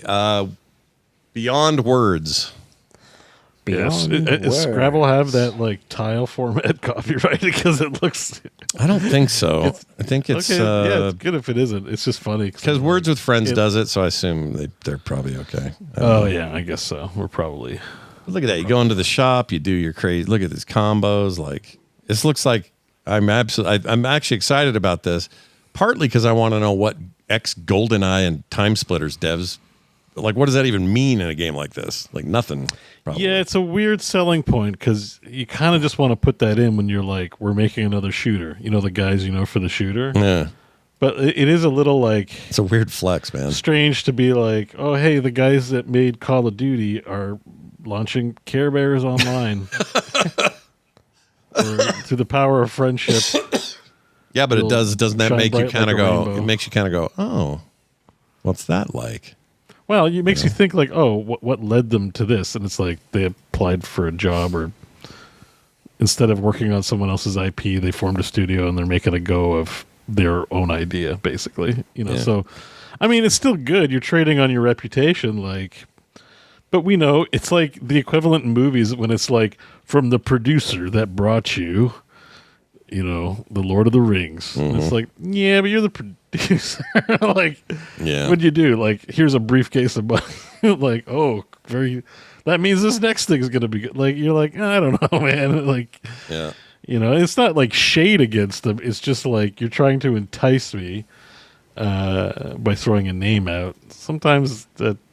It's a little bullshit, that's all. Yeah. And this one, like a lot of these reviews are referencing Balatro, and they're saying, like this one here says something to the effect of, it's a cross between Scrabble and Balatro, but a bunch of fresh ideas of its own. I'm fine with that. That thing established a new thing. I don't care if they kind of are similar. Like, let the good times roll. Yeah, I agree with that. I kind of want to play this. What is it? Launched at No, $11. it looks like if this was just like, hey, here's Scrabble, it's like, oh, that's fun for a day. Yeah. But because they put the roguelike, sort of puzzly progression thing in, now it's like, oh, I might play this for, this might be a great Steam Deck. Might be a great game for the phone. Yeah. Kind of Get a couple weeks out of this, or even play for years whenever I've got an hour. And I like words. I like wordy spelling games. Yeah. What I want is the Yahtzee version of it, because I love me some Yahtzee in general. And Yahtzee with like overpowered combos and stuff sounds amazing. Bring that out. Let's do Yahtzee. I mean, anything with scoring and points. Like if Balatro proved everything, you can take. Brace yourselves, Balatro. Uh-oh, here we go. One of the most basic, boring ass card games. And it's all. I mean, they have the whole professional scene around poker. Put some vaguely poker-related terminology and mechanics around it, and you've got an international success. Well, it's true. Yeah. I mean, I can't argue with that. It's actually true. It's not based on poker. It's based on Big Two. The easy game everyone can play because it isn't too complicated on the rules. Yeah. But then you add a bunch of stuff, and before you know it, you're the mega seller. But you put points in it. You say, "Hey, you've made it to the next level." Yeah. Hundreds of hours. Must be fun though for some of these like genres that come out of one, like a single dev. Vampire Survivor is a perfect example. Just one guy going, "Here's this thing," and on paper it's not even that impressive, but then people play it, and it turns out it's like this hot new addicting thing. And now there's so many copycats. There's so many Survivors likes, so many Balatro likes, like nonstop now. How cool would it be to be one of these guys that just was like, I'm doing this at night on my own time. Oh shit, I'm a mega selling video game artist now. That's pretty awesome. Well, you got to start. Like, I think it's a mental shift, like a paradigm shift in your thinking, where you're not thinking like, oh, I want to create this immersive experience that has a world or huge social thing. You're like, how do I create a toy that actually captures an adult's like time and attention as like meaningfully fun and engaging. Yeah. And you can do that with very simple, we have Rubik's Cubes, right? Like it's not just kids that play it. There's some adults that are fascinated with the Rubik's Cube. That's a puzzle. Yeah. For some people, and there's another roguelike. You could do all kinds of crazy shapes and make you match the colors on all sides. And there's your new roguelike. Like, you can pretty much take everything, give it some progression mechanics, which is proven to be effective because we do it in banking now, even, and like we've taken the catnip of RPG progression and applied it to everything in your walk of life. Buy 10 apples and level up to level 2 apples, or that's a bad example, but you know what I mean. You see it, you see this kind of thing everywhere. And in the case of like a toy, it doesn't have to look fantastic. It just has to be like catnippy, It has to be like, oh, like I like moving the pieces around. I like the little flashes it makes, and I like the exercise my brain does to try and strategize the challenges. And every time I do 5 of these, a little +1 appears next to a number I find valuable. Yeah. and all of a sudden, hundreds of hours. Numbers go up, man. Exactly right. I think it's a real trend in gaming, especially because AAA has been so disappointing on not necessarily like the actual technology pushing, but just that they've run so far from the artists. Like Crimson Desert's a good example. They didn't feel the need to hire a team of writers, really. You can tell it's like they put all their eggs in like game design, engine, graphics, even like voice. Like I thought I read something where the voice actor was like making story suggestions because he's like, this is too dumb. And like John said, they're like, oh yeah, sure, yeah, okay. They just didn't hire. It's what Chris Metzen does. Yeah. Like, we got a game, and he's like, this is dumb. Like, let's make this make sense. And if you value that, but I feel like gaming in general has really just moved towards behavior mechanics and away from that immersion, and people are very dissatisfied. So these small little toys are filling that niche. I mean, Slay the Spire is in early access, and it's an absolute phenomenon right now. Yeah. And all it is just hucking JPEGs at Other a sprite JPEGs. Yeah. and a sprite. You got a sprite, you huck the JPEG at it, and you're like, man, that was awesome. Yeah. That was so much fun. Yeah, that's why I was just showing this Dungeons and Degenerate Gamblers game, as I've talked about on the show before. Yeah. But basically, it's 21 or blackjack with this idea, and this is one of my favorites. I love this one. If you like 21 and you want to do weird shit, here's your game. It's really good. I like weird shit. I also played a bunch of the usual, some WoW, some Dragon Quest Builders too. Nothing huge to add to any of that. John, you spent some time with the Eternal Life of Goldman, or the demo anyway. Yeah, so we saw this recently and we thought, wow, that looks really, really cool. It's this game called The Eternal Life of Goldman, and it's a platformer. It looks like it's taking inspirations from the old DuckTales game, because you play as a little old man with a cane, and you can use that cane to pogo jump, as well as pull things. There's a bunch of cane modifier things that you can get to help with your traversal. And you are, I was kind of curious what I was going to think about this, because I was like, oh, it looks like you can modify your cane, and it's not just linear upgrades. It's not just like, oh, you've got a regular cane, now you've got the hook cane and you can connect to things. Oh, you've got a pogo cane, you go way higher. You do actually have to kind of rotate between upgrades, but they found a pretty decent way to make that fairly quick and easy. It kind of depends on what the game at higher ends is going to ask you to do with those things as to where the challenge is going to be. But the biggest thing is the animation for this game. This game is absolutely stunningly beautiful in terms of animation quality and the look of the game. Like, it is just incredibly well animated. Like, I've never seen anything quite like it. It's wild. Yeah. I think the closest thing it comes to is Cuphead, where it's just capturing an aesthetic and capturing it really well. But even then, it's not Cuphead in the sense that it's going for a retro look or anything. Like, it really is just kind of its own thing, and everything is just drawn so well. It's got stuff going in the background and the foreground. They're really leaning into all of it. The one thing I was surprised by the demo is I kind of expected this to be a bit of a linear platformer. Like, here's your stage, go to the next one, go to the next one. But even in the demo, after you kind of get through the introduction, you go to a place and it gives you a quest hub, and it's like, hey, you want to go here? You can take the boat here. You can keep looking around here. I don't know how big it's going to get into that, or if it's just going to kind of be, I don't know, maybe more Mario World style, where there's a little bit of freedom, but in general, it's still just stages and stuff like that. But gameplay felt good. Animation, incredible. I haven't spent a ton of time with it, so I don't want to take up too much time talking about it, because there's a decent chance I'll talk about it next week, because I did fall into the trap of just like, okay, yeah, I played a bit of it. I want to go back to Crimson Desert right now. It does claim it's a Metroidvania down here, so maybe that's a... Oh, does it? It claims Okay, it is. I mean, that's just a tag, so I don't know. Knows? Yeah, who knows for sure. The stage that I played through gave no hint that you would come back and do anything else there, but that could also just be the introduction stage, Yeah, good point. So we'll see. But for me, I'm definitely interested in this game. The demo kept me just as interested as I was. So if you were curious, the demo is out there. You can download it for free on Steam, and maybe other places if it's coming out on anything else. But that's where I played it. And Here's some early audio from it. Dogs have the AMS. Time they made a move. Yep. What the hell? It's me, Goldman. that is not actually. Oh, different from the game, Goldman. just to be clear. Okay. All right. Not that that's- Goldman. I always get those not that Goldmans Goldman. confused. Yeah. Yeah.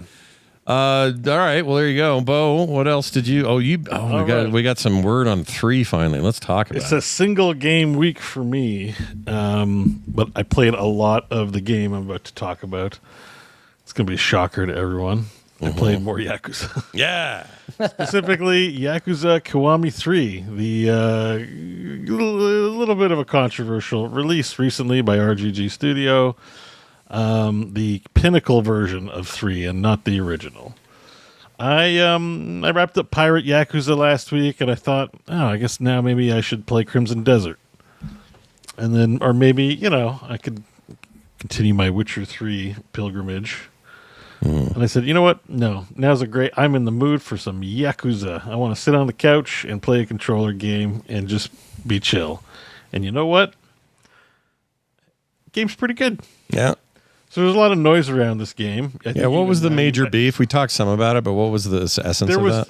There's kind of a laundry list. There's kind of a lot. So, just to briefly go through the ones that I'm going to like kind of set aside. There's an actor whose likeness and voice is used in the game who has recently apologized for some, or maybe not apologized actually. Now I read something that maybe he was not like. He didn't actually. I don't know. I didn't pay attention to it, but for some sexual assault allegations and people are unhappy. He's still in the game and they want it fixed. Mm-hmm. The other thing was on launch, the graphics were kind of ass, but I think they patched it pretty quickly. I didn't notice any problems with it, but people were complaining about that. That aside, those two like things aside, which I'm not saying are not legit, but they're just like one was fixed, one's meta contextual. The main like grievance appears to be the original game had 101 sub-stories and this only has 31. And a lot of those sub-stories were related to taking care of the kids at the orphanage that your character, retires from the Yakuza kind of like you leave the Yakuza in good hands. You're like, leave me the hell alone. I'm going to go, I was an orphan. I'm going to go take care of orphans now in Okinawa. Mm-hmm. And, what they've sort of done is rather than have a lot of mini side sub-stories about the kids, which in the original are not voice acted, and you got to tab through a whole bunch of dialogue boxes, there's instead like this whole mini game.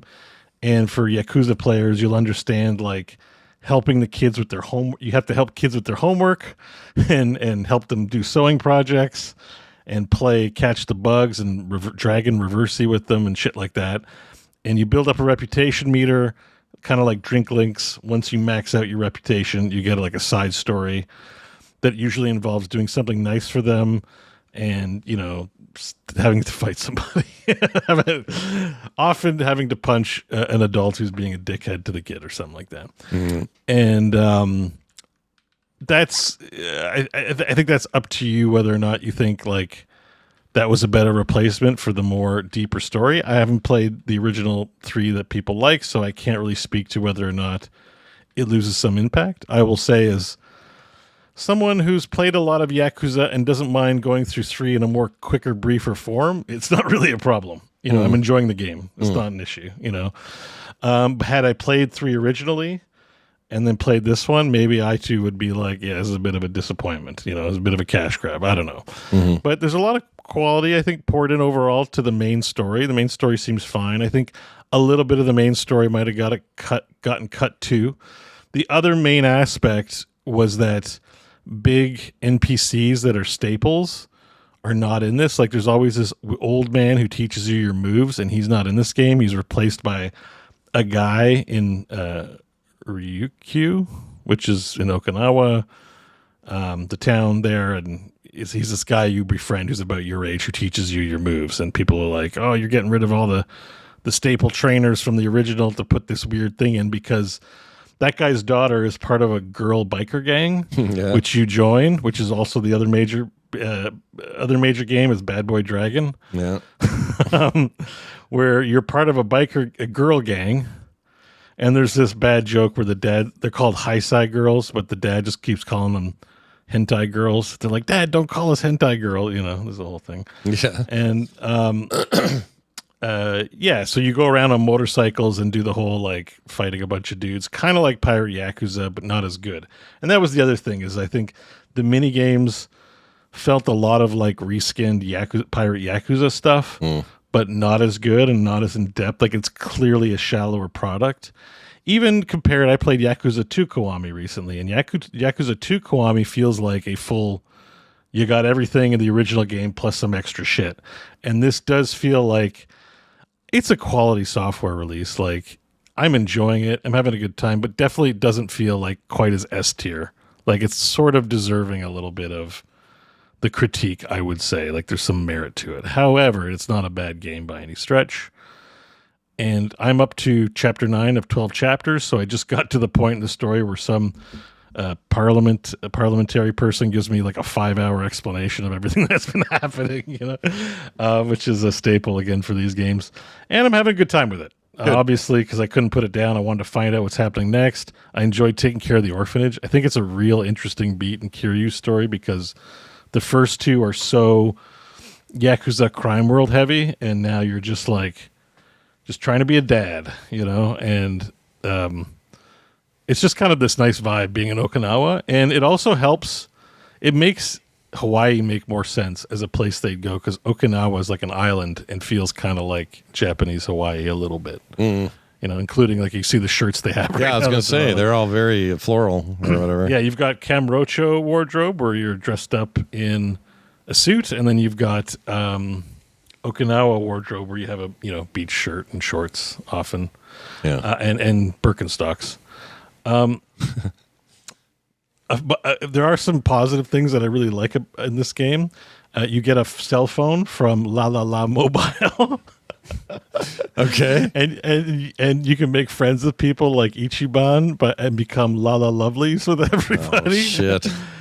But the best part is, like the rings in Pirate Yakuza that give you powers, decorating your cell phone is what gives you powers in this game. So it's like a early 2000s colorful flip phone, right? It's not like a smartphone. Mm-hmm. So you put your background on it, and it might help you find treasure. And a different like antenna will give you damage boosts and stuff. And the best part, and you can put like glitter on it and stickers and change the color. And the best part is, and the ringtone, which is really important because you can pick your favorite songs from karaoke to change the ringtone, which I freaking love. Instead of a stupid like that they often use in those games. Yeah. The best part is the weird, crazy cell phone you make shows up in cutscenes like all the time. So it's this super serious cutscene, and I've got this like light blue. Full of faces and stickers and like gem patterns and like a weird flashy thing and like hamburger dongles on it. In the super serious scene, is like mosh mosh. It's very awesome. And also in some outfits, you can have the cell phone like hanging out of your pocket, so you can see all your decorations like hanging out of your pocket. The cell phone system is awesome. I love La Mobile. That's insane. That's even because it's a remake, right? That wasn't in the first one. I think La La Mobile is a Kiwami feature. Okay. That's what I mean. So why people are mad is like, there's less like serious stories, and RGG they're leaning more into the goofiness side, and like the original trilogy, I think, is overall probably more tone serious. But the game is plenty serious. There's one of the bad guys literally is a sexual abuser, kills a woman because he's so mad at Kiryu and stuff. It's pretty. I think they kept the adult material in there too. It's just, I think people are just mad about some of the cut content, and that's fine. Yeah. But overall, the story's pretty good. It just I feel like I'm really into this part of Kiryu's journey, trying to just be a dad. But of course, where he set up the orphanage, the government and the Yakuza want to build a military base at a resort so he can't retire in peace. That's the whole story. It's like Japan. I mean, it's a country. There's plenty of places to put a military base in a resort, and it just so, wouldn't you know, it just so happens they want to build it literally on the beach where its orphanage is. Wow. So he's got to head back to Kamurocho and beat up Infinite Snake Flower Triad, and he's really beefing with the Tojo clan because everyone's trying to. You left Daigo, which you should know who that is, John. You've probably seen him in the other games. Daigo. Mm-hmm. Daigo gets shot, so he's out of commission, and someone who looks like your recently deceased foster father who brought you into the Yakuza is showing up, having killed them, and this other Yakuza you make friends with, so you got to go back in town and beat up all the other lords. Not lords, but Yakuza Yakuza, whatever they call them, captains, who are scheming. The main villain is someone named Mine, who has his own 3 side chapters. Like there's his own separate mini game. You can play as Mine to get his backstory, which I haven't done yet. But the best part about this, John, is so far out of all the games that we have Majima on, he's not in it a ton. Like in 2. And in 1, you're always beating him up. But in this one, he's like the most, like, biggest bro you have. Like he shows up to save you. Like this is when it starts. Like part 2 is kind of like he's still kind of antagonistic, but you work with him on Majima construction, and he does defuse a bomb at the end of the story by randomly cutting wires, which he doesn't tell his employees until after, and they freak out on him. He's like, what? You only live once, whatever. He's just like, snip, snip, snip. It's got to be one of these wires. Got like 8 wires. Trying to defuse the bomb. I don't know why they gave me this job, but let's do it. But in this one, he's like, you ask him to do a favor. He does it for you. He like comes through constantly. He's on your team. And so it just makes me like Majima. So when Majima, you're like in trouble and Majima shows up to like save you, you're like, fuck yeah. You're just like, so it kind of ties together with Pirate Yakuza because, the ending and all that stuff, right? You kind of learn more. Yeah. They're deeply connected people, it seems. And I like that it adds to that lore overall. Game's fun. I can't, if you haven't played Yakuza 3 originally, you probably won't mind what you have with this. If you haven't have strong opinions, you might be unhappy. I don't know. But I don't take these games too I don't take it too seriously. It's fine. Sure. And Tonda Ghost in the chat says, I bet Beau has Baka Mitai ringtone. I do like Baka Mitai, but it's not that one. I think it's Judgment I have as the own. What is Baka Mitai? I don't know what that is. Is that a song? It's another song. Maybe that is Baka Mitai. Baka Mitai. I had playing in Japanese. Remember, original Kiryu games, I play in Japanese and use the subtitles. Yeah. I only, in the American arc, like starting with the first Ichiban game, I've switched to like English because they spend a lot of time in America. Yeah. I just like it when people answer the phone, they go, mosh mosh or nani? Like English version might be great, but nobody there's going to go, Mosh mosh. Soka, nani? Eh? Like I need that, I get it. Why go McDonald's when you can get Five Guys? I get it. Anyways, I'm having a blast with it, and I'll probably be done pretty soon because I've done I'm like 100. I'm not 100%ing the game, but everything I need to do, I've done. So I'm ready to close in on the end. I'm sure Amon is around that I got to beat up and slam my head against for 2 hours. And then I'll do the Mine 3 chapters. Apparently there's a roguelike in there too of some kind. Maybe it'd be good. And then I'll be done and we'll see what's next. Oh, there you go. That's what I played this week. Good Yakuza stuff. Kiwami 3. Nice. Good. Check it out. Great. Catch it.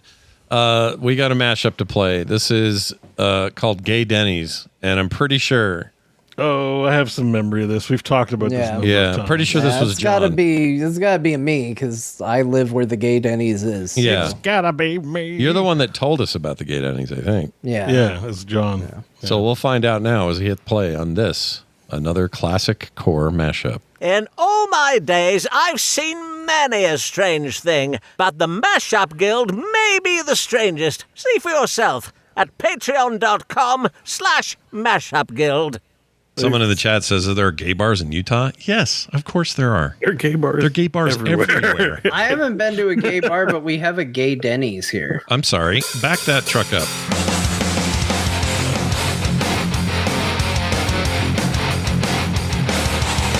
There's a gay Denny's, and what makes it gay? Denny's. Is there just it's a Denny's that a lot of gay people frequent, enough so that it's known as Gay Denny's.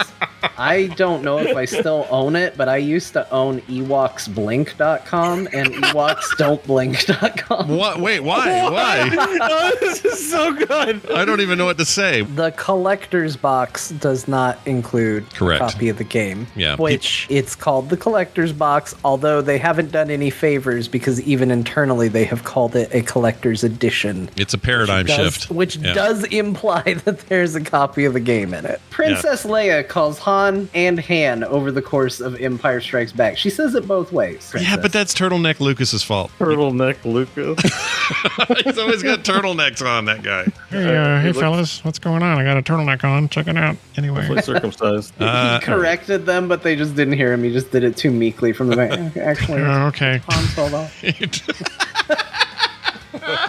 Now they'll still do that with the boxes themselves if they're limited, but that Yeah, I'm it going to takes- say this. I think that should include a copy of the game. Yeah, but it's priced also to not include the price. Like it's $50 less than they used to be with the copy Yeah, of the but game. also, as a counterpoint, Yeah. what if it just included a copy of the game? John's being that guy. What makes it gay? That it's a safe space for everybody to go and hang out and have Denny's. Like, it's great. That's wholesome. That's a wholesome response. I was thinking like it has rainbows or something. Like No, it's No, just it's a just a Denny's, Denny's. that a lot of gay people go to, and it's delicious. I hope Beau pre-drilled some holes in the lake. Oh, in case it freezes over for your lake runs. Yeah. Yeah. Look, the benefit of pooing in the lake was that I'm in the water. Right. Not above it. It's just like any other hole if it's the ice fishing style. That would be really funny. And it would be really bad. My butthole would be super cold. The wind would get it. I get frostbite right in the anus. I like the boxes too, but I have no problem buying the game separately and buying this separately because it's priced accordingly. It's fine. What if, Scott, what if it also just came with a copy of the game? Not everyone's like overtly gay. There could be a gay Denny's in Ottawa, but I just don't know because nobody's signaling the usual stereotypical gay things and stuff. Right? Sure, So- yeah. No, my guess is it's So word are of you mouth. saying it's like very outwardly like, so I'll have a hamburger and have some so fries. Beau's going this Like, direction. How is it It's like? not How is it the gay stereotype, Denny's? it's Like, just- I'm trying to it's picture it. I feel like I'm usually the most unreasonable one on an episode, so I'd like to thank John for being the most yeah, he took the unreasonable torch. person this week. Yeah. I know, what an unreasonable take. What if you put a copy of the game in the thing that everybody thinks is a digital deluxe version of a game? Well, it's called a collector's box. So Yeah, but they're calling it a collector's edition. whether I ever play it or not will depend on whether someone wants to watch me scream and pay for it. All right, next up. That sounded bad. That sounded dirty, didn't it? Yeah, it did. Oh. Go to the video game red light district. That's right. It doesn't have to be like a flamboyantly gay place to be gay Denny's. It's just a Denny's. It's just Like, really a bunch Call of gay it that folks. because after the Melrose District gay bars close, everyone heads there. Melrose is the gayborhood.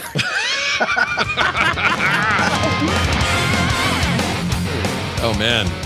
Yeah, was that was the WoW midnight box where they changed that? No, that was Diablo. It was Diablo 4. yeah. Diablo 4 had the collector's box. That's right. A bunch of bullshit that would go with a collector's edition of the game, except it doesn't contain the game itself. I think they stopped. I don't think they do that anymore. I think you Yeah, have to. you know why? Because it was a dumb idea. Because you know what's a better idea? To put the game in it. I agree. Here we go. I agree. You're not wrong. You're totally right about that. So I stand by what you said, or you stand by what you said, and I'll stand right by it. By you standing by it.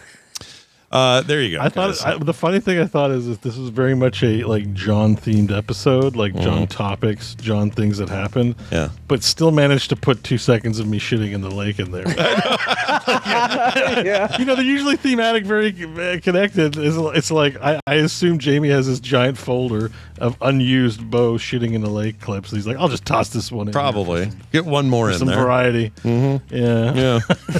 I think you're cursed for life with this. By the way, it's just always going to be this way. It's just a good thing I'm not like, you know, Jim Carrey level of famous. No. Like, or my life would be unbearable. Although I would watch you come out of the back of a rhino. I would watch that. That'd be amazing. Deep cut, everybody. what? Yeah. Did you ever see Jim Carrey come out of a rhino's butt? Is this Yeah. an Ace Ventura thing? Yeah. Yeah, in the best Ace Ventura movie. The second I've probably one. seen it. It's my memory's probably, you know, Oh, it's amazing. To this day, it's hard to I can't forget. picture it. I can't remember it. That's the problem right now. Yeah, it's gnarly. Well, here's what we do have to do. We have to say goodbye to everybody. And I want to do that by saying you guys are great at home. And I'd like you to all know that you have choices on how to support us. Go to patreon.com/coreshow or core.show. One or the other will get you many of the same benefits. And there's a big description on the site about it. So if you're confused at all, just let us know. We're happy to help. But you can be like all the people that support us now and get no commercials or ads. You get pre-show content, host specials, written stuff, articles, all kinds of fun stuff at patreon.com/coreshow and core.show. Whatever you feel like doing. Our website is frogpants.com/core. That's a great place to read up all about it. And grab that mat before it goes not on sale. Today's your day. That's going to do it for us. We need Dear Martha to send a letter home and explain what the hell we played today. So if you don't mind, take it away. My dearest Martha, I know, we've reached the end of the show again, and you're wondering what video games were discussed on the show. Yeah. I mean, it's kind of the same as last week, but seeing as you couldn't remember what we talked about over the course of a couple hours, I'll assume you don't remember what we talked about last week either. Here are the games. Resident Evil Requiem, Crimson Desert, Raccoin, The Eternal Life of Goldman, and Yakuza Kiwami 3. Wow. That was succinct, Grandma. I enjoyed that greatly. That was a good time.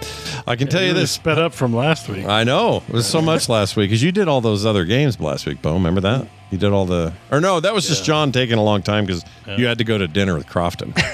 That's right. I told Crofton about it. He actually found it to be very funny. I'm glad. Appreciated. I'm glad. It seems like the kind of thing Crofton would enjoy. Yeah. How was dinner and all that? The It was kebabs good. or whatever. We went to a shawarma place, so had shawarma and some fries. Yeah. And we talked about The Witcher Yeah. for 2 hours. and Crofton made the joke because there was like a young, fairly attractive couple as well in the shawarma place sitting close to us. And he was like, kept looking over and he made this joke like, I bet she's thinking, why can't he love me as much as those nerds like Witcher 3? That's great. Yeah, it's pretty funny. We love Crofton. Yeah, because it's true. Because we were like, when you're in your nerd zone with somebody, you're just like, Witcher 3, oh God, I love The Witcher. Do you remember that story? And we just like were No, it's amazing. we were full of food energy for 2 hours, just literally talking about an 11-year-old game. It's true. Find somebody who loves you as much as they do doing what you guys did, and you'll have the happiest marriage of all time. You and Crofton should bump uglies. Just kidding. Scissor. Maybe Anyway. one of these days. We'll scissor. That's it for us. Thank you all for listening, and we'll be back next week with more. Again, check out me and John on Tuesday for more of our playthrough of Resident Evil 9. That'll do it for us. We'll see you next time.